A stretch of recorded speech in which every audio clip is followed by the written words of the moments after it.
The night Margaret Hale chose to die free rather than live imprisoned, she was 57 years old, an age when most women were expected to fade quietly into the background, to accept their fate, to be grateful for any man's protection.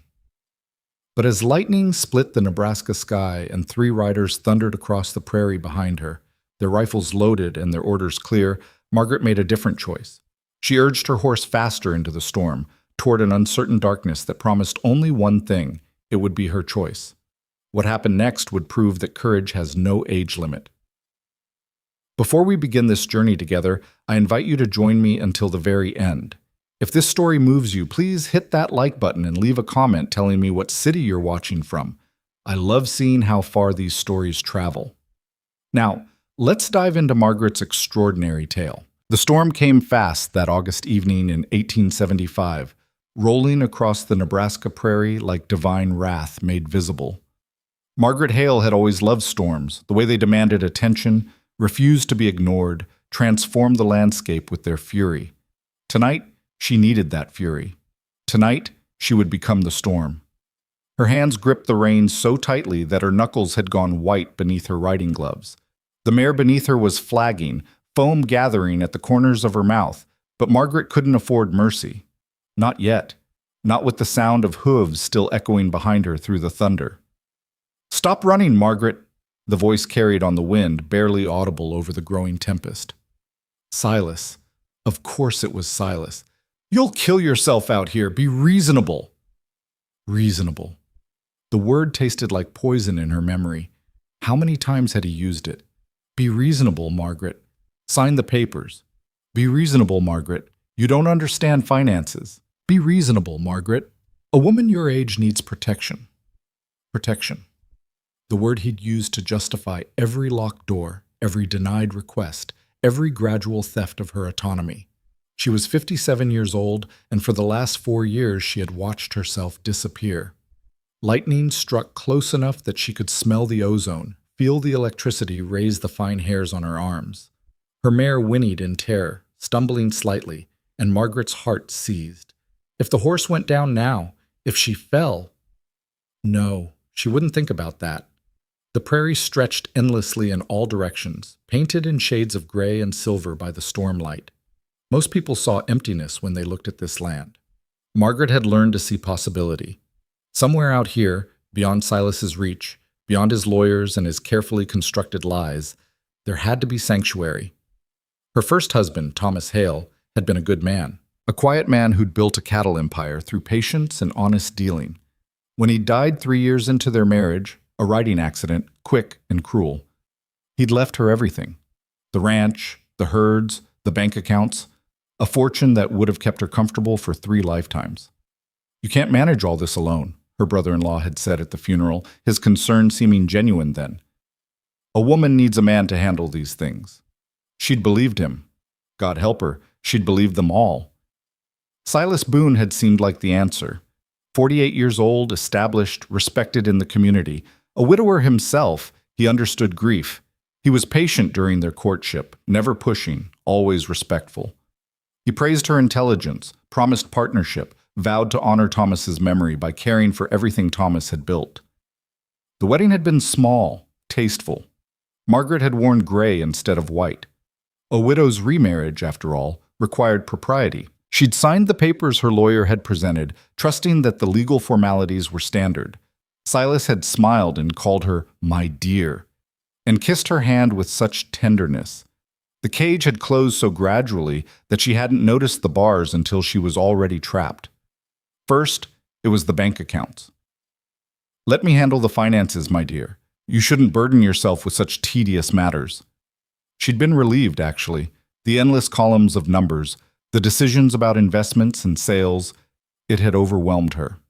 Then it was the correspondence. "I'll manage the business letters. You focus on the household." The household that slowly shrank as he dismissed the staff one by one, replacing them with people loyal only to him. Then it was her movements. "The roads aren't safe for a woman alone." "You're not feeling well. Best to stay in today." "I've sent word that you're indisposed." Until one day she'd realized she couldn't remember the last time she'd left the ranch without Silas's explicit permission. Her sister Caroline had noticed. Sweet Caroline, 10 years younger, who'd always looked up to Margaret, who'd traveled from Missouri to visit last spring. Caroline had sat across from her in the parlor, her parlor, in her house, that no longer felt like hers, and spoken quietly. "Maggie, something's wrong. I can see it in your eyes. You look like a ghost."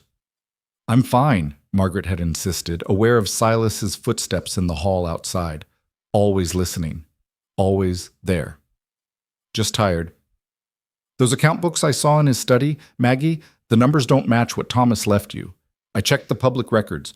You should have twice what—" "Caroline, please." Margaret's voice had dropped to a whisper. "Not now, not here." Her sister's face had gone pale with understanding, with fear.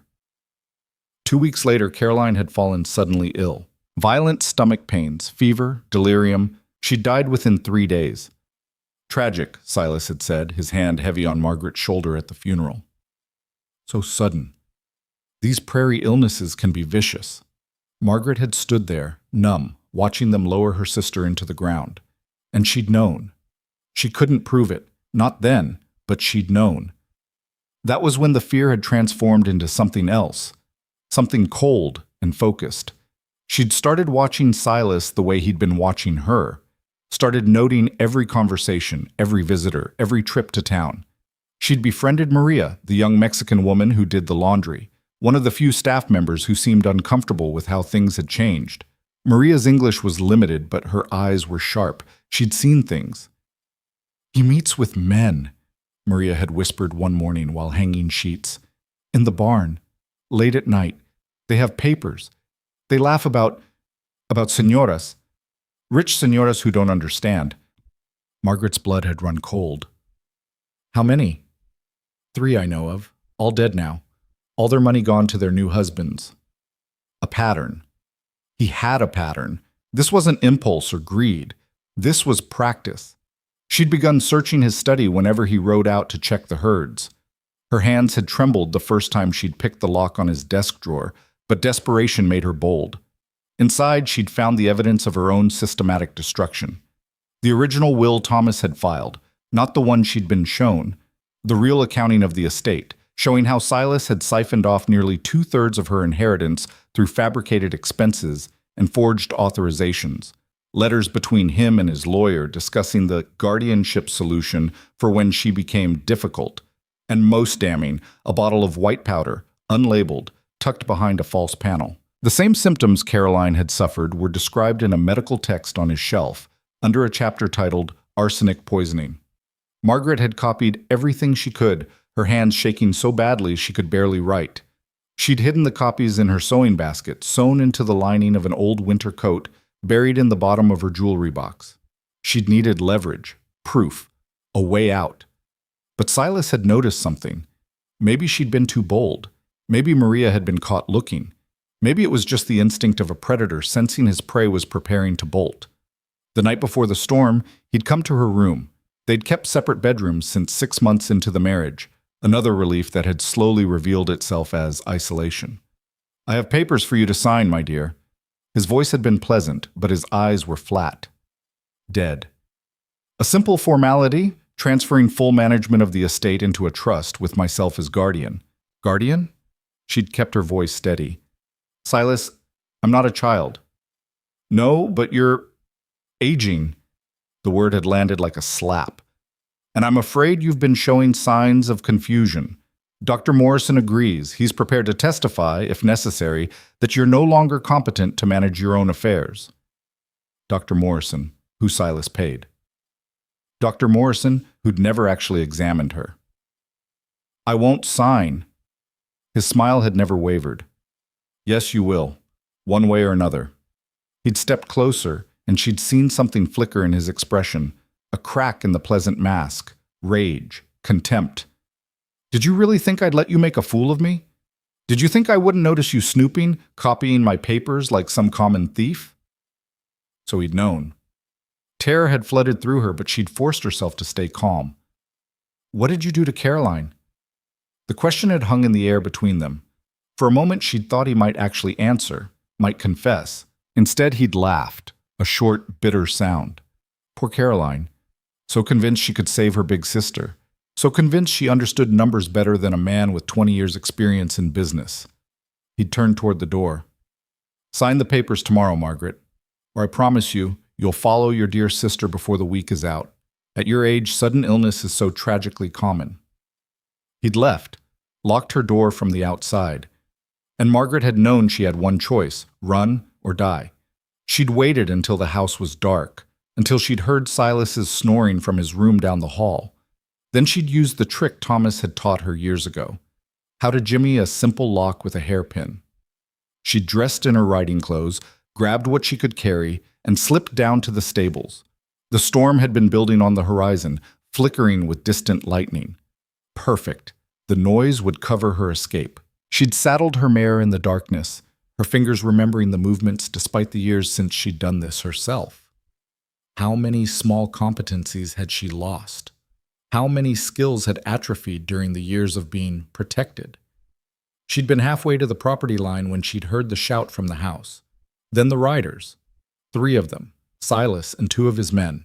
Now here she was, racing across the prairie with a storm breaking overhead, and her only hope a desperate prayer that she could find help before they found her. The rain came suddenly, a wall of water that soaked through her coat in seconds. The mare was struggling now, each stride labored, and Margaret knew they couldn't keep this pace much longer. Her own body was trembling with cold and exhaustion. At 57, she didn't have the stamina she'd once possessed. Her joints ached, her chest burned, but her will was stronger than it had ever been. Through the rain, she saw it, a dark shape against the darker sky. A cabin, small, isolated, barely more than a shadow, but it had a light in the window, faint and golden. Life, safety, possibility. She urged her mare toward it, the thunder drowning out the shouts behind her. The riders were close now. She could feel them gaining, could almost hear Silas's voice cutting through the storm. The cabin grew larger, 50 yards, 30, 20. She threw herself from the mare before the horse had fully stopped, her legs nearly buckling as she hit the ground. Her body screamed in protest, but she forced herself forward, stumbling through the mud to the door. She pounded on it with both fists, not caring about propriety or politeness or anything except the desperate need for sanctuary. "Please," her voice was raw. "Please, I need help." For a terrible moment, there was nothing. Just the rain and the thunder and the sound of horses approaching. Then the door opened. The man who stood there was tall, weathered, somewhere in his early 60s. His face was lined with decades of sun and wind, his hair silver gray, his eyes a startling clear blue. He took in her soaked appearance, her wild eyes, the mare standing behind her with foam-flecked sides. He looked past her to the 3 riders emerging from the storm, their horses dark shapes against the lightning. He looked back at Margaret, and he stepped aside. "Your choice," he said quietly. Those 2 words hit her harder than any of Silas's threats. Your choice. When was the last time anyone had offered her a choice? When was the last time a man had seen her fear and responded not with commands or assumptions, but with simple respect for her autonomy? She stumbled inside, her body finally giving in to the trembling. The man, she didn't even know his name, closed the door behind her and threw the bolt. "Margaret!" Silas's voice carried even through the walls. "Margaret, open this door! You're confused, you're ill." The stranger moved to the window, and Margaret saw for the first time that he held a rifle. Not pointed, not threatening, just present, ready. "The lady's made her choice," he called out. "She's staying here tonight. You and your men best ride on." "She's my wife. She's not well. She doesn't know what she's doing." Margaret found her voice, ragged but clear. "I know exactly what I'm doing, Silas. I'm choosing not to die."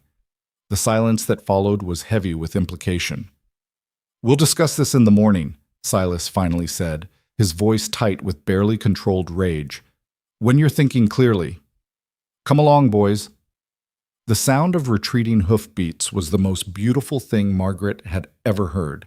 She stood in the center of the small cabin, dripping rainwater onto the rough wooden floor, her whole body shaking so hard she could barely stand. The stranger set his rifle aside and moved to the stove, adding wood to the fire. "I'm Daniel Cross," he said, not looking at her, giving her privacy in her vulnerability. "Route rider for the Postal Service.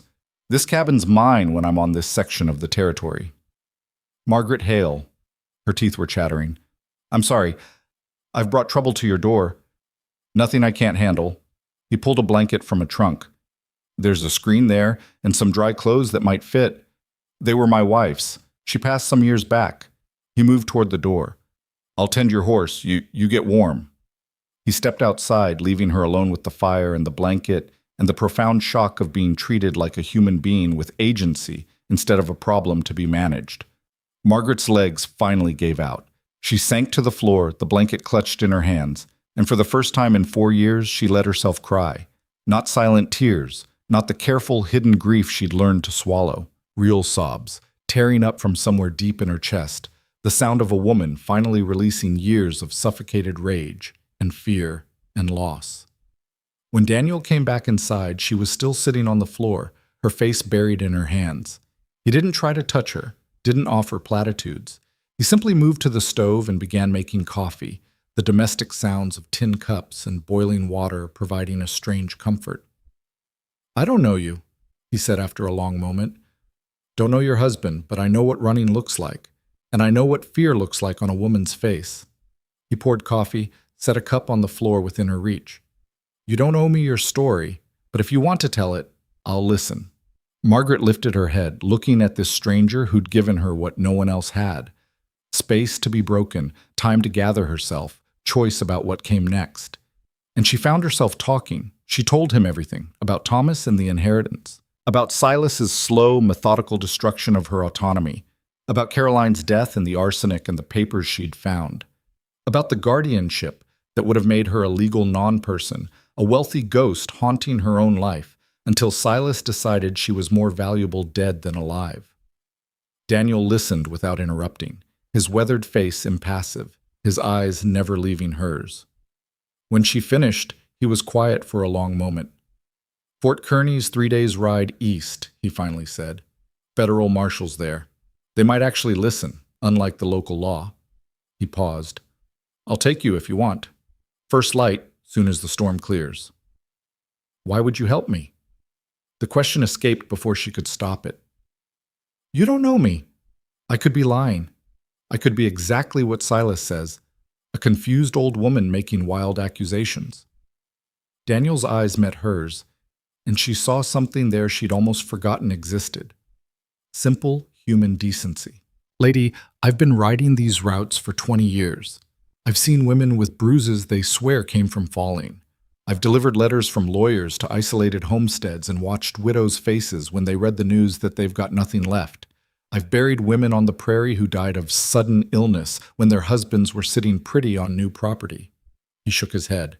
Maybe you're lying, but I don't think so. And if there's even a chance you're telling the truth, then you deserve help. Margaret felt something crack open in her chest. Hope, fragile and painful as new growth. I have proof, she whispered. Copies of the documents. I hid them. If I could get back to the ranch. Too dangerous, Daniel's voice was firm. He'll be watching for you, waiting. He thought for a moment. But you said you have staff there, someone you trust? Maria, the laundry woman. She's risked everything to help me already. Can you draw me a map? Show me where you hid the papers?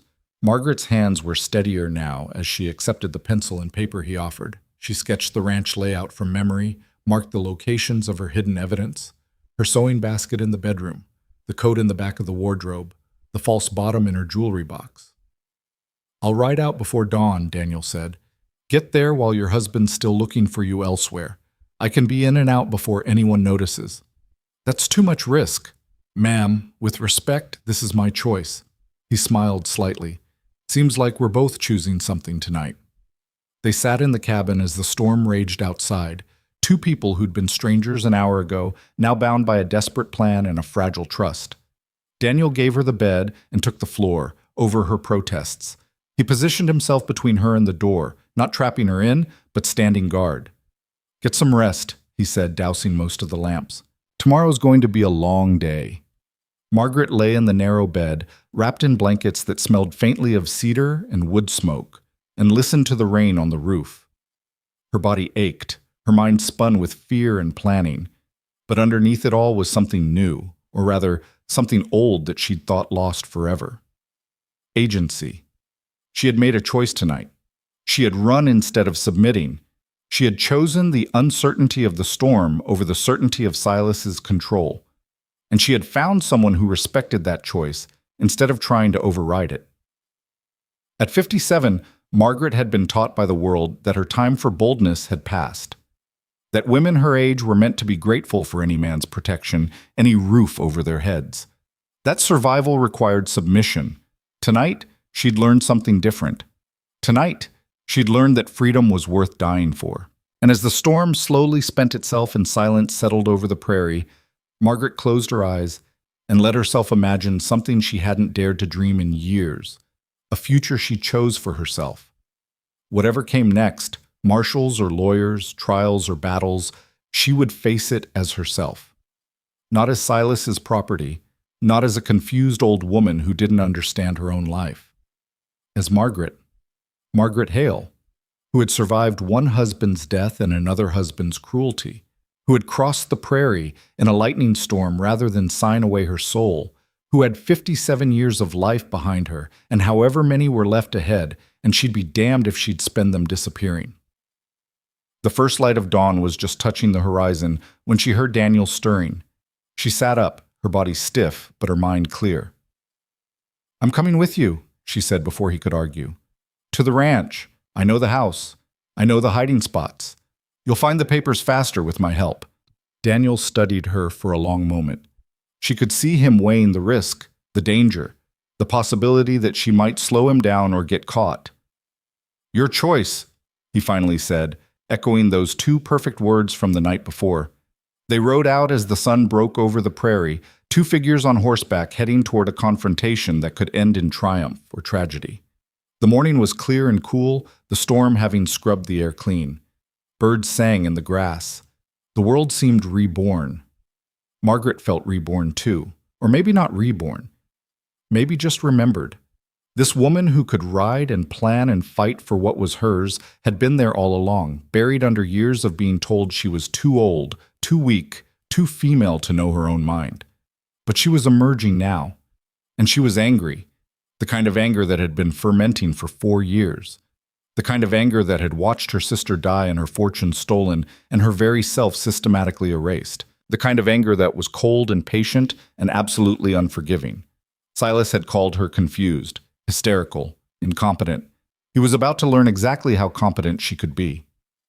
As they approached the ranch from the east, using the morning sun to cover their approach, Daniel pulled his horse close to hers. "You sure about this?"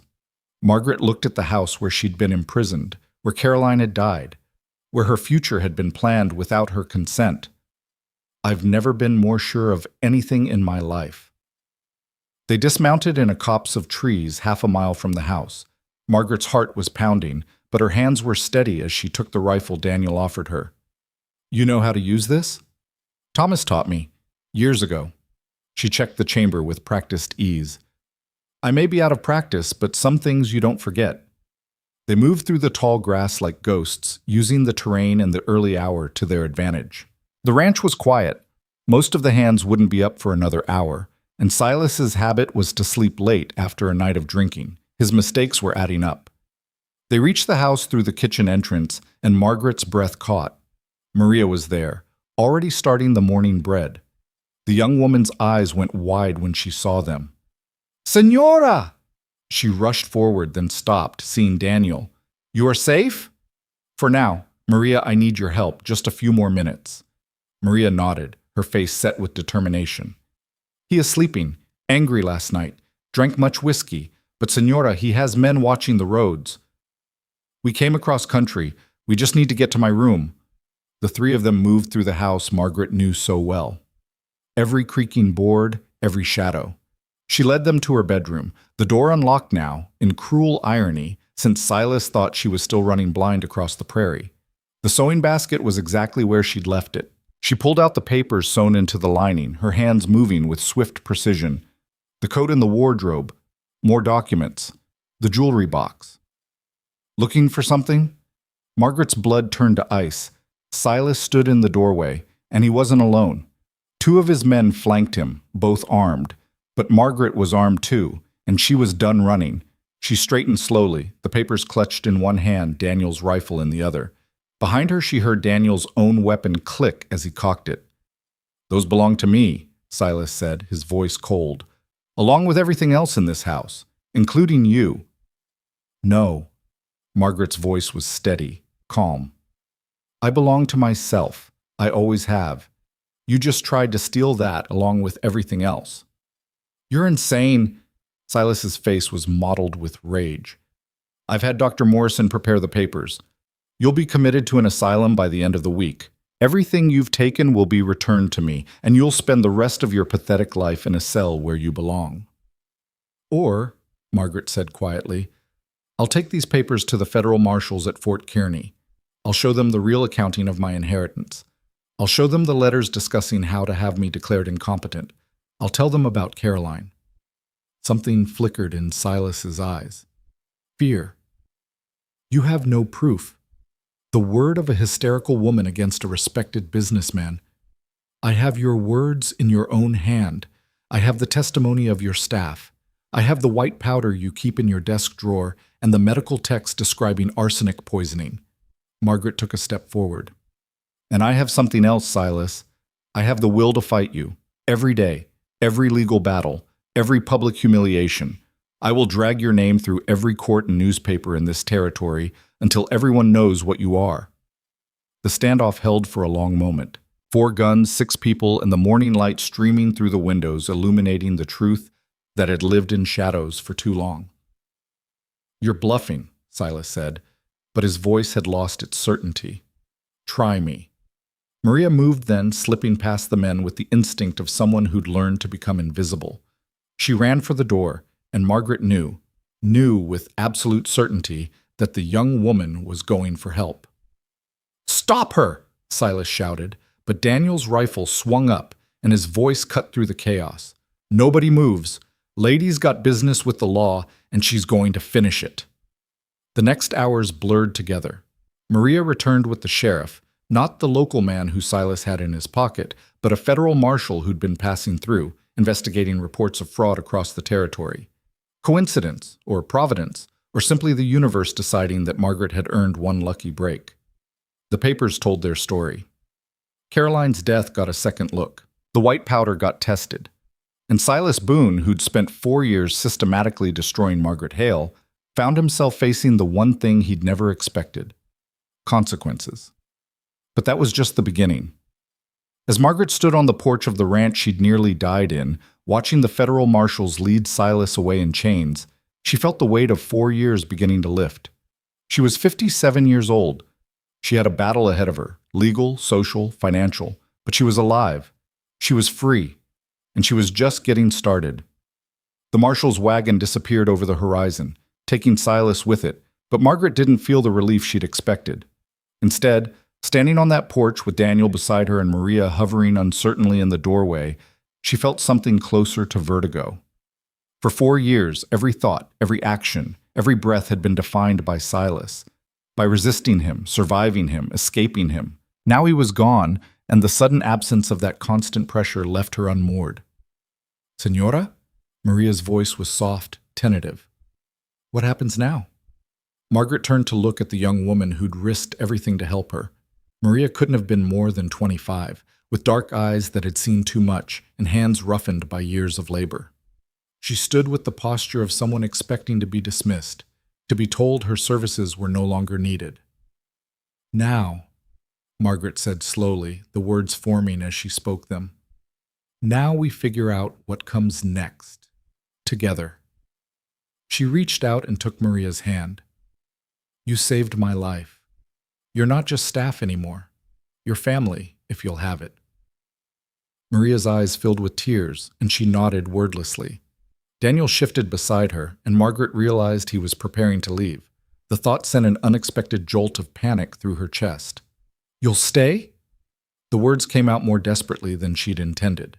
"At least for today? She stopped, forcing herself to be honest. "I'm not sure I can face this house alone yet." Something softened in Daniel's weathered face. "I'll stay as long as you need." The day unfolded in strange fits and starts. Margaret walked through the ranch with fresh eyes, seeing it not as her prison, but as evidence. Every room held memories she needed to catalog, witnesses she needed to interview. The ranch hands, most of them anyway, had known something was wrong. They'd seen the locked doors, the controlled movements, the way Silas spoke about his wife as if she were a child or an invalid. "Mrs. Hale," one of the older cowboys said, hat literally in his hands, "I want you to know, ma'am, some of us didn't sit right with how things were. But Mr. Boone, he made it clear that anyone who spoke up would be looking for work elsewhere, and jobs are hard to come by out here." Margaret studied his face, weathered and honest, shame written in every line. "What's your name?" "Wesley, ma'am. Wesley Tucker." "Well, Wesley, I understand the position you were in, but I need to know, did you ever see anything specific, anything that might help the case against him?" Wesley's jaw tightened. "I saw him meeting with Doc Morrison, heard them talking about how they'd have you declared unfit, and I saw—" He stopped, struggling with something. "I saw him put something in your sister's tea, day before she took sick, white powder from a bottle he kept in his coat." The words hit Margaret like a physical blow. She'd known, had suspected, but hearing it confirmed, having a witness, made Caroline's death newly, devastatingly real. "You'll testify to that?" Her voice was barely a whisper. "Yes, ma'am. I should have spoken up before. I'll carry that shame the rest of my days, but I'll speak up now if it helps bring him to justice." By sunset, Margaret had statements from 5 ranch hands, each one adding another piece to the puzzle of Silas's systematic fraud and cruelty. She sat at the desk in what had been Silas's study, her study now, she reminded herself, and organized the papers with shaking hands. Daniel found her there as the light was fading. He'd spent the day checking the property, making sure none of Silas's more loyal men were lurking about with ideas of revenge or rescue. Now he stood in the doorway, his presence somehow both unobtrusive and utterly solid. "You should eat something," he said. "I'm not hungry." "Didn't ask if you were hungry. Said you should eat." Despite everything, Margaret felt her lips twitch toward a smile. "You're very managing, Mr. Cross." "Daniel, and I'm not managing. I'm suggesting. Big difference." He paused. "But I can leave you alone if you prefer." "No." The word came out too quickly again. Margaret set down her pen and rubbed her eyes. "I'm sorry. I don't know how to do this." "Do what?" "Be free." She gestured at the papers, the room, the life spread out before her. For 4 years, every decision was about survival, about outthinking Silas, about staying alive. Now he's gone, and I have to figure out what I actually want, and I realize I don't even know anymore. Daniel crossed the room and sat in the chair opposite her desk. His movements were deliberate, giving her time to object, to ask for space. When she didn't, he leaned back and regarded her with those clear blue eyes. "Want to know what I think?" "Please." "I think you're exhausted. I think you've been running on fear and determination for so long that you've forgotten what it feels like to just breathe. And I think you're trying to solve everything in one day when you've got all the time in the world." He smiled slightly. "The papers will still be there tomorrow. The decisions will still be there tomorrow. But if you don't rest, you won't be there tomorrow. Not in any way that matters." Margaret wanted to argue, to insist she was fine. She could handle it. But the weight of the day was pressing down on her like a physical force. She was 57 years old, and she'd spent the last 2 days running for her life. Her body ached. Her mind felt like broken glass. "I don't know if I can sleep," she admitted. "Every time I close my eyes, I see—" She stopped. "I keep thinking he'll come back, that the marshals will believe him instead of me, that I'll wake up and discover this was all a dream and I'm still locked in my room. That's not going to happen." "You can't know that." "No," Daniel agreed, "but I can stay awake while you sleep. I can make sure nobody comes through that door who shouldn't. And I can promise you that if you wake up scared, you won't be alone." The offer was so simple, so practical, and yet it struck at something deep in Margaret's chest. When was the last time someone had offered to protect her without using it as leverage, without expecting ownership in return? Maria had prepared a simple dinner, bread and stew and coffee strong enough to strip paint. The 3 of them ate together in the kitchen, an oddly domestic scene that felt both foreign, and achingly right. Margaret couldn't remember the last time she'd shared a meal as an equal rather than as an ornament or a prisoner. "What will you do, Maria?" Margaret asked. "When this is all settled? You could stay here, of course, but you're not obligated." "I stay." Maria's voice was firm. "If you want me. This is my home now. You make it safe." "It might not stay safe," Margaret warned. "Silas has friends, people who benefited from his schemes. They might come looking for revenge, or for the money, or just because they don't like the idea of a woman standing up to a man." "Then we make it safe together." Maria's dark eyes flashed. "I'm not afraid of men who are angry that a woman lives." Daniel made a sound that might have been a laugh. "I like her."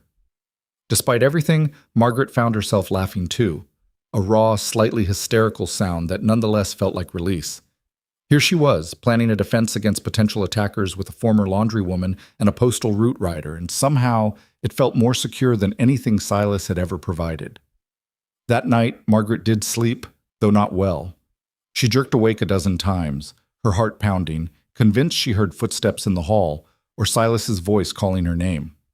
Each time she saw the line of light under her door from the lamp Daniel had left burning in the hallway, and she heard the creak of the chair where he'd positioned himself, and slowly her breathing would calm. She was not alone. She was not trapped. She was not powerless. The mantra carried her through to morning. The next 3 days passed in a blur of activity. The federal marshal, a sharp-eyed man named Samuel Garrett, returned with more questions. He sat across from Margaret in the parlor and took her through everything again. Every detail of Silas's control, every suspicious circumstance around Caroline's death, every piece of evidence she'd gathered. "Mrs. Hale," he said finally, setting down his pencil, "I want to be straight with you. This is going to be a difficult case. Your husband, your second husband, I mean, is a respected man in this territory. He has powerful friends, and the law, unfortunately, tends to favor husbands in disputes with their wives." Margaret felt her stomach sink. "So you don't believe me?" "I didn't say that." Garrett leaned forward, his expression serious. "I said it's going to be difficult, but I've been investigating financial fraud for 15 years, and I know what a pattern looks like. You're the fourth widow to bring complaints about suspicious financial management by a new husband. The other 3 are dead." He paused. "I believe you, Mrs. Hale, and I'm going to do everything in my power to make sure justice is served, but you need to be prepared for a fight." "I've been fighting for 4 years, Marshal. I know how to keep going." Garrett smiled grimly. "I don't doubt it. Now, there's something else you should know. We found the white powder in Boone's desk. Had it analyzed. It's arsenic, just like you suspected, and we exhumed your sister's body." Margaret's hands clenched in her lap. "And?" "Traces of arsenic in her tissue, enough to confirm poisoning. Mrs. Hale, your sister was murdered, and the evidence points directly to Silas Boone. The confirmation should have brought satisfaction, or relief, or vindication. Instead, Margaret felt only a crushing wave of grief and guilt. Caroline had died trying to protect her, had died because she'd seen the truth and dared to speak it. "I should have saved her," Margaret whispered. "You couldn't have known. I knew something was wrong. I felt it, but I was too scared to act, and she died because of my cowardice." Daniel, who'd been standing quietly by the window, spoke up. "That's Boone's guilt, not yours. He held the poison. He made the choice. You were a prisoner trying to survive." "Daniel's right," Garrett said. "And Mrs. Hale, your sister's death, tragic as it is, gives us the leverage we need. This isn't just fraud anymore. It's murder. Boone won't walk away from this." The trial was set for 6 weeks out, to be held at Fort Kearney, where federal jurisdiction applied. 6 weeks for Margaret to prepare, to gather her strength, to steel herself for what she knew would be a brutal public examination of her life and choices. 6 weeks during which she had to figure out who she was beyond survival. Daniel made good on his promise to stay, though he was careful to maintain proper distance. He slept in the bunkhouse with the ranch hands, took his meals separately unless specifically invited to join. But he was always there, fixing a broken fence, training a new horse, sitting on the porch in the evenings with his coffee and his quiet presence. Margaret found herself drawn to that presence more than she wanted to admit. After so many years of being controlled, the last thing she needed was to become dependent on another man. But Daniel didn't try to control. He offered, suggested, asked, and when she said no, he accepted it without argument or sulking. "Why are you still here?" she asked him one evening, about 2 weeks after Silas's arrest. They were sitting on the porch, watching the sunset paint the prairie in shades of gold and crimson. "You've done more than anyone could expect. You have your own life, your own work." Daniel was quiet for a long moment. "I had a sister," he said finally. "Sarah, younger than me by 10 years, sweet girl. She married a man who seemed decent enough. Farmer, hard worker, went to church every Sunday." He paused. 5 years into that marriage, Sarah fell down a flight of stairs. Broke her neck, died instantly. "I'm so sorry." Her husband remarried 6 months later. Got all her property, everything our parents had left her. And I couldn't prove it, but I knew that she hadn't fallen, that he'd pushed her. Daniel's jaw tightened. "I tried to get the law involved, but he was a man in good standing, and I was just a grief-stricken brother making wild accusations. Nothing came of it." Margaret's chest ached with understanding. "So when I showed up at your door, I saw Sarah, another woman being destroyed by a man who thought he had the right." He looked at her directly. "I couldn't save my sister, but maybe I can help you save yourself." "I'm not your sister." "No, you're not." Something in his voice made her pulse quicken, but he didn't elaborate. Instead, he stood and tipped his hat. "Good night, Mrs. Hale." "Margaret," she said, "if we're going to be honest with each other, you might as well call me Margaret." He smiled, a rare, genuine expression that transformed his weathered face. "Good night, Margaret." After he left, Margaret sat in the gathering darkness and let herself acknowledge what she'd been avoiding. She was attracted to Daniel Cross, not in the desperate, grateful way she'd felt towards Silas after Thomas died, that need for security and someone to lean on. This was different. This was the pull of one strong person toward another, the recognition of a kindred spirit. But she was 57 years old, barely free from one disastrous marriage, and about to stand trial in a case that would determine the rest of her life. Romance was the last thing she should be thinking about. Still, she thought about it anyway. The weeks before the trial were filled with preparation. Marshal Garrett brought a lawyer from Omaha, a sharp woman named Eleanor Briggs, who'd made her name defending widows in property disputes. Mrs. Briggs was in her 40s, dressed in severe black, with eyes that missed nothing. "Mrs. Hale," she said at their first meeting, "I'm going to ask you some very difficult questions, and I need you to answer them honestly, even when the answers make you uncomfortable. Because if you don't tell me the worst, Silas Boone's lawyers certainly will." For the next 3 days, Mrs. Briggs took Margaret through every aspect of her life. Her first marriage, her courtship with Silas, the gradual erosion of her freedom, the intimate details of their relationship, or lack thereof. "They're going to paint you as either a loose woman or a frigid one," Mrs. Briggs said bluntly. "A temptress who manipulated poor Silas, or a cold wife who drove him to desperate measures. We need to control that narrative." "How?" Margaret felt exhausted just thinking about it. "By telling the truth. All of it. Including the parts that hurt." Mrs. Briggs leaned forward. "Mrs. Hale. Margaret, may I be frank? Please. You are going to be humiliated in that courtroom. They're going to question your sanity, your memory, your morals, your very worth as a human being. They're going to make you out to be a hysterical woman who can't manage her own affairs, and it's going to be brutal." She paused. "But you're going to survive it, because you're strong enough, and because on the other side of that humiliation is justice." Margaret thought of Caroline, cold in the ground. She thought of the other widows Garrett had mentioned, the ones who hadn't survived their new husbands. She thought of every woman who'd been told she was too old, too weak, too emotional to know her own mind. "I can survive it," she said. "I've survived worse." Mrs. Briggs smiled. "Yes, you have. Now let's make sure everyone knows it."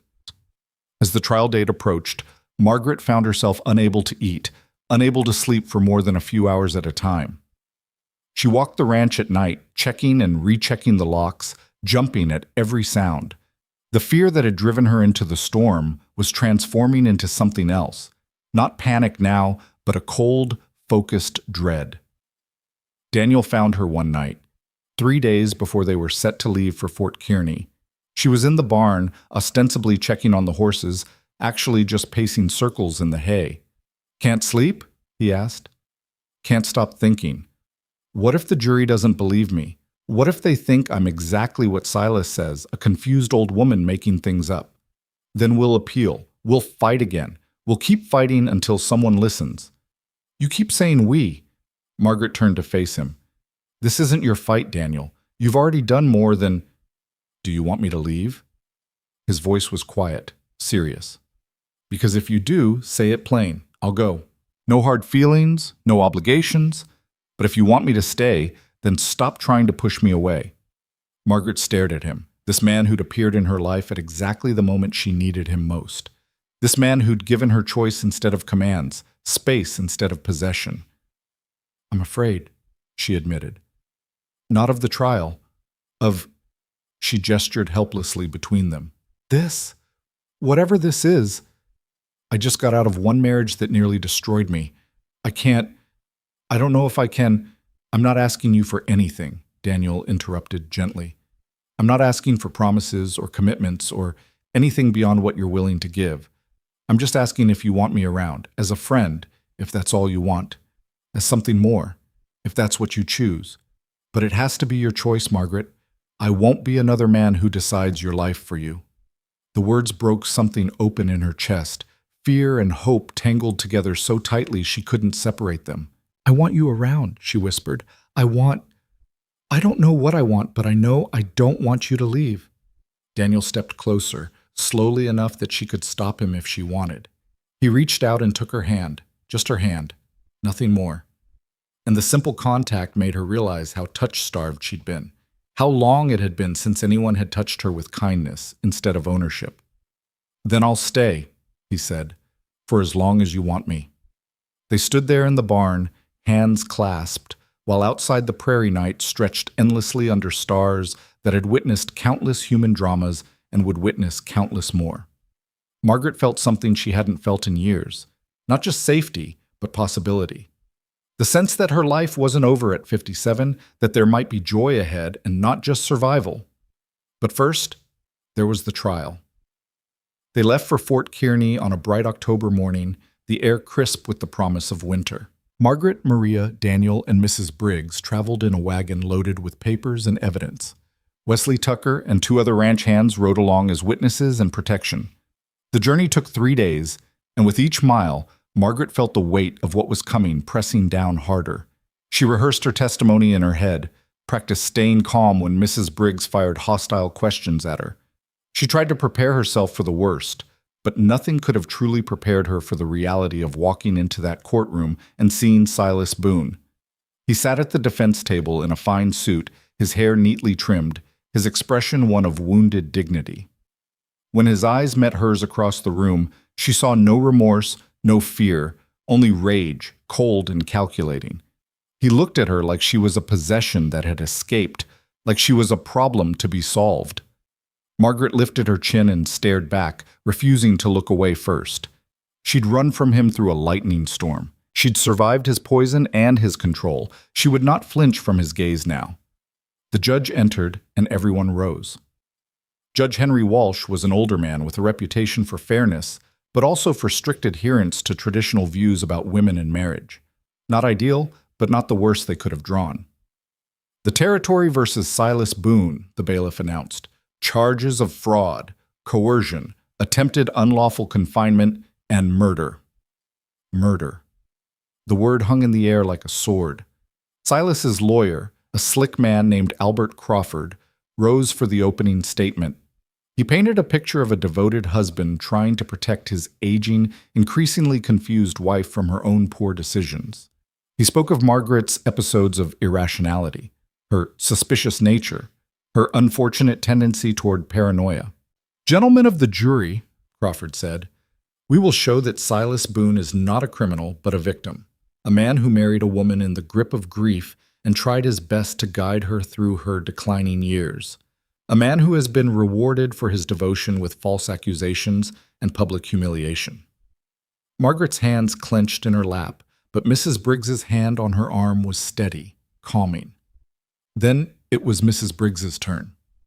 "Gentlemen of the jury," she began, her voice clear and strong, "the defense will ask you to believe that Margaret Hale is a confused, irrational woman who doesn't understand her own life.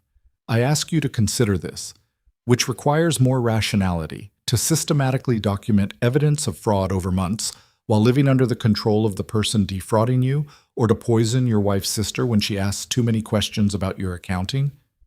She let that sink in. "The evidence will show that Silas Boone is a practiced predator, that Margaret Hale is his fourth victim, that the other 3 women are dead, their fortunes transferred to their grieving widowers. The evidence will show that when Mrs. Hale refused to sign away the last of her independence, Mr. Boone threatened her life. And the evidence will show that Caroline Whitmore died of arsenic poisoning after questioning Mr. Boone's handling of her sister's estate." Mrs. Briggs walked to the jury box, making eye contact with each man. "This case will ask you to decide something important, whether a woman of 57 has the right to control her own property and her own life, whether marriage is a partnership or a form of legal ownership, whether protection can be used as an excuse for theft and imprisonment." She paused. "I trust you will choose justice." The trial began in earnest, and Margaret watched as her life was dissected for public consumption. Bank records were presented. Witnesses were called. Each piece of evidence another brick in the wall they were building around Silas. But then Crawford started his defense, and Margaret understood what Mrs. Briggs had warned her about. Dr. Morrison took the stand, looking every inch the respectable physician. Under Crawford's gentle questioning, he painted Margaret as a woman suffering from hysteria and menopausal melancholy, conditions that he claimed made her unreliable and prone to delusions. "In my professional opinion," Morrison said smoothly, "Mrs. Boone has been exhibiting classic signs of female mental decline: paranoia, emotional instability, irrational fears. Her husband consulted me multiple times about her deteriorating condition." "And what did you recommend?" Crawford asked. "That she be placed under guardianship for her own protection, that her affairs be managed by someone with a clearer head. It's not uncommon in women of her age." Margaret wanted to scream. Instead, she sat perfectly still, her face composed, giving them nothing. Mrs. Briggs stood for cross-examination, and her voice was ice. "Dr. Morrison, when exactly did you examine Mrs. Hale to make this diagnosis?" Morrison blinked. I observed her on several occasions. Did you ever conduct a formal medical examination? Take her pulse, check her pupils, ask her direct questions about her mental state? Mr. Boone and I discussed her symptoms. So you never actually examined her. You made a diagnosis of mental incompetence based entirely on what her husband told you. Mrs. Briggs let that hang in the air. "Doctor, how much did Mr. Boone pay you for these consultations?" That's irrelevant. Answer the question, please." $500. Over the course of several months. A murmur ran through the courtroom. $500 was a fortune. "And did Mr. Boone ever discuss with you what would happen to Mrs. Hale's estate if she were declared incompetent?" Morrison's face reddened. "We may have discussed the legal implications. Yes or no, doctor?" "Yes." Mrs. Briggs smiled coldly. No further questions. The trial continued for 3 more days. Margaret listened to her life being analyzed, criticized, defended. She heard herself called confused, hysterical, vindictive, greedy. She heard Silas's lawyers suggest she'd been having an affair with Daniel, that she'd fabricated the entire case to run off with her lover. And through it all, she sat with her back straight and her hands folded, refusing to give them the emotional breakdown they were clearly hoping for. Finally, it was her turn to testify. Mrs. Briggs led her through the story gently, carefully. The courtship, the marriage, the gradual tightening of control, Caroline's death, the evidence she'd gathered, the night she ran. Mrs. Briggs said, "Why didn't you go to the local authorities when you first suspected something was wrong?" Margaret looked at the jury. "Because I'm 57 years old, and I've lived long enough to know that when a respectable man's word is pitted against his wife's, the law tends to believe the man. Because I knew I needed ironclad proof before anyone would take me seriously, and because I was terrified that if I acted too soon, I'd end up like Caroline, dead of a sudden illness with no one asking questions." "Were you afraid of your husband?" Yes, but more than that, I was angry. Angry that he thought he could steal my life. Angry that he'd killed my sister. Angry that the law would probably let him get away with it because I was just a woman past her prime who should be grateful for any man's attention. Then it was Crawford's turn. He circled her like a predator, his voice dripping with false concern. Mrs. Boone, isn't it true that you've always been somewhat emotional? I'm a human being, Mr. Crawford. Human beings have emotions. But you've been described as prone to outbursts, to irrational fears. By whom? By my husband, who was actively trying to have me declared incompetent so he could steal everything I owned? Crawford's eyes narrowed. Mrs. Boone, you claim to have been imprisoned in your own home, and yet you managed to search your husband's private papers, copy documents, hide evidence all over the house. That seems rather competent for someone who is supposedly so controlled. I never said I was incompetent, Mr. Crawford. I said I was trapped. There's a difference. And this man, Daniel Cross, you met him once and he immediately believed your story, took you in, risked everything to help you? That seems rather convenient. Margaret felt her face heat, but she kept her voice level. Mr. Cross helped me because he's a decent human being who recognized that a woman running into a storm at night might actually be in danger. Novel concept, I know. Or perhaps Mr. Cross saw an opportunity. A wealthy widow, vulnerable, grateful. Perhaps this entire elaborate story is a fiction you two concocted together. And perhaps, Margaret said, her voice rising despite herself, you can't imagine a world where a man helps a woman without expecting something in return. But that says more about you than it does about Daniel Cross. The courtroom erupted in murmurs and the judge banged his gavel. Crawford looked like he wanted to press further, but Mrs. Briggs objected and he was forced to move on. The questions continued, each one designed to make her seem unstable, vindictive, or incompetent. But Margaret answered each one clearly, refusing to be rattled. She was done being silent, done being dismissed. When she finally stepped down from the witness stand, her legs were shaking, but her head was high. The trial concluded with closing arguments. Crawford painted Silas as a victim of a vengeful wife and her opportunistic lover. Mrs. Briggs laid out the evidence piece by damning piece, the financial fraud, the forged documents, the arsenic, Caroline's murder. Gentlemen, she said in conclusion, Silas Boone is counting on you to believe that a 57-year-old woman is too old, too confused, too emotional to know when she's being robbed and threatened. He's counting on you to value his reputation over her life. I'm asking you to prove him wrong. The jury deliberated for 9 hours.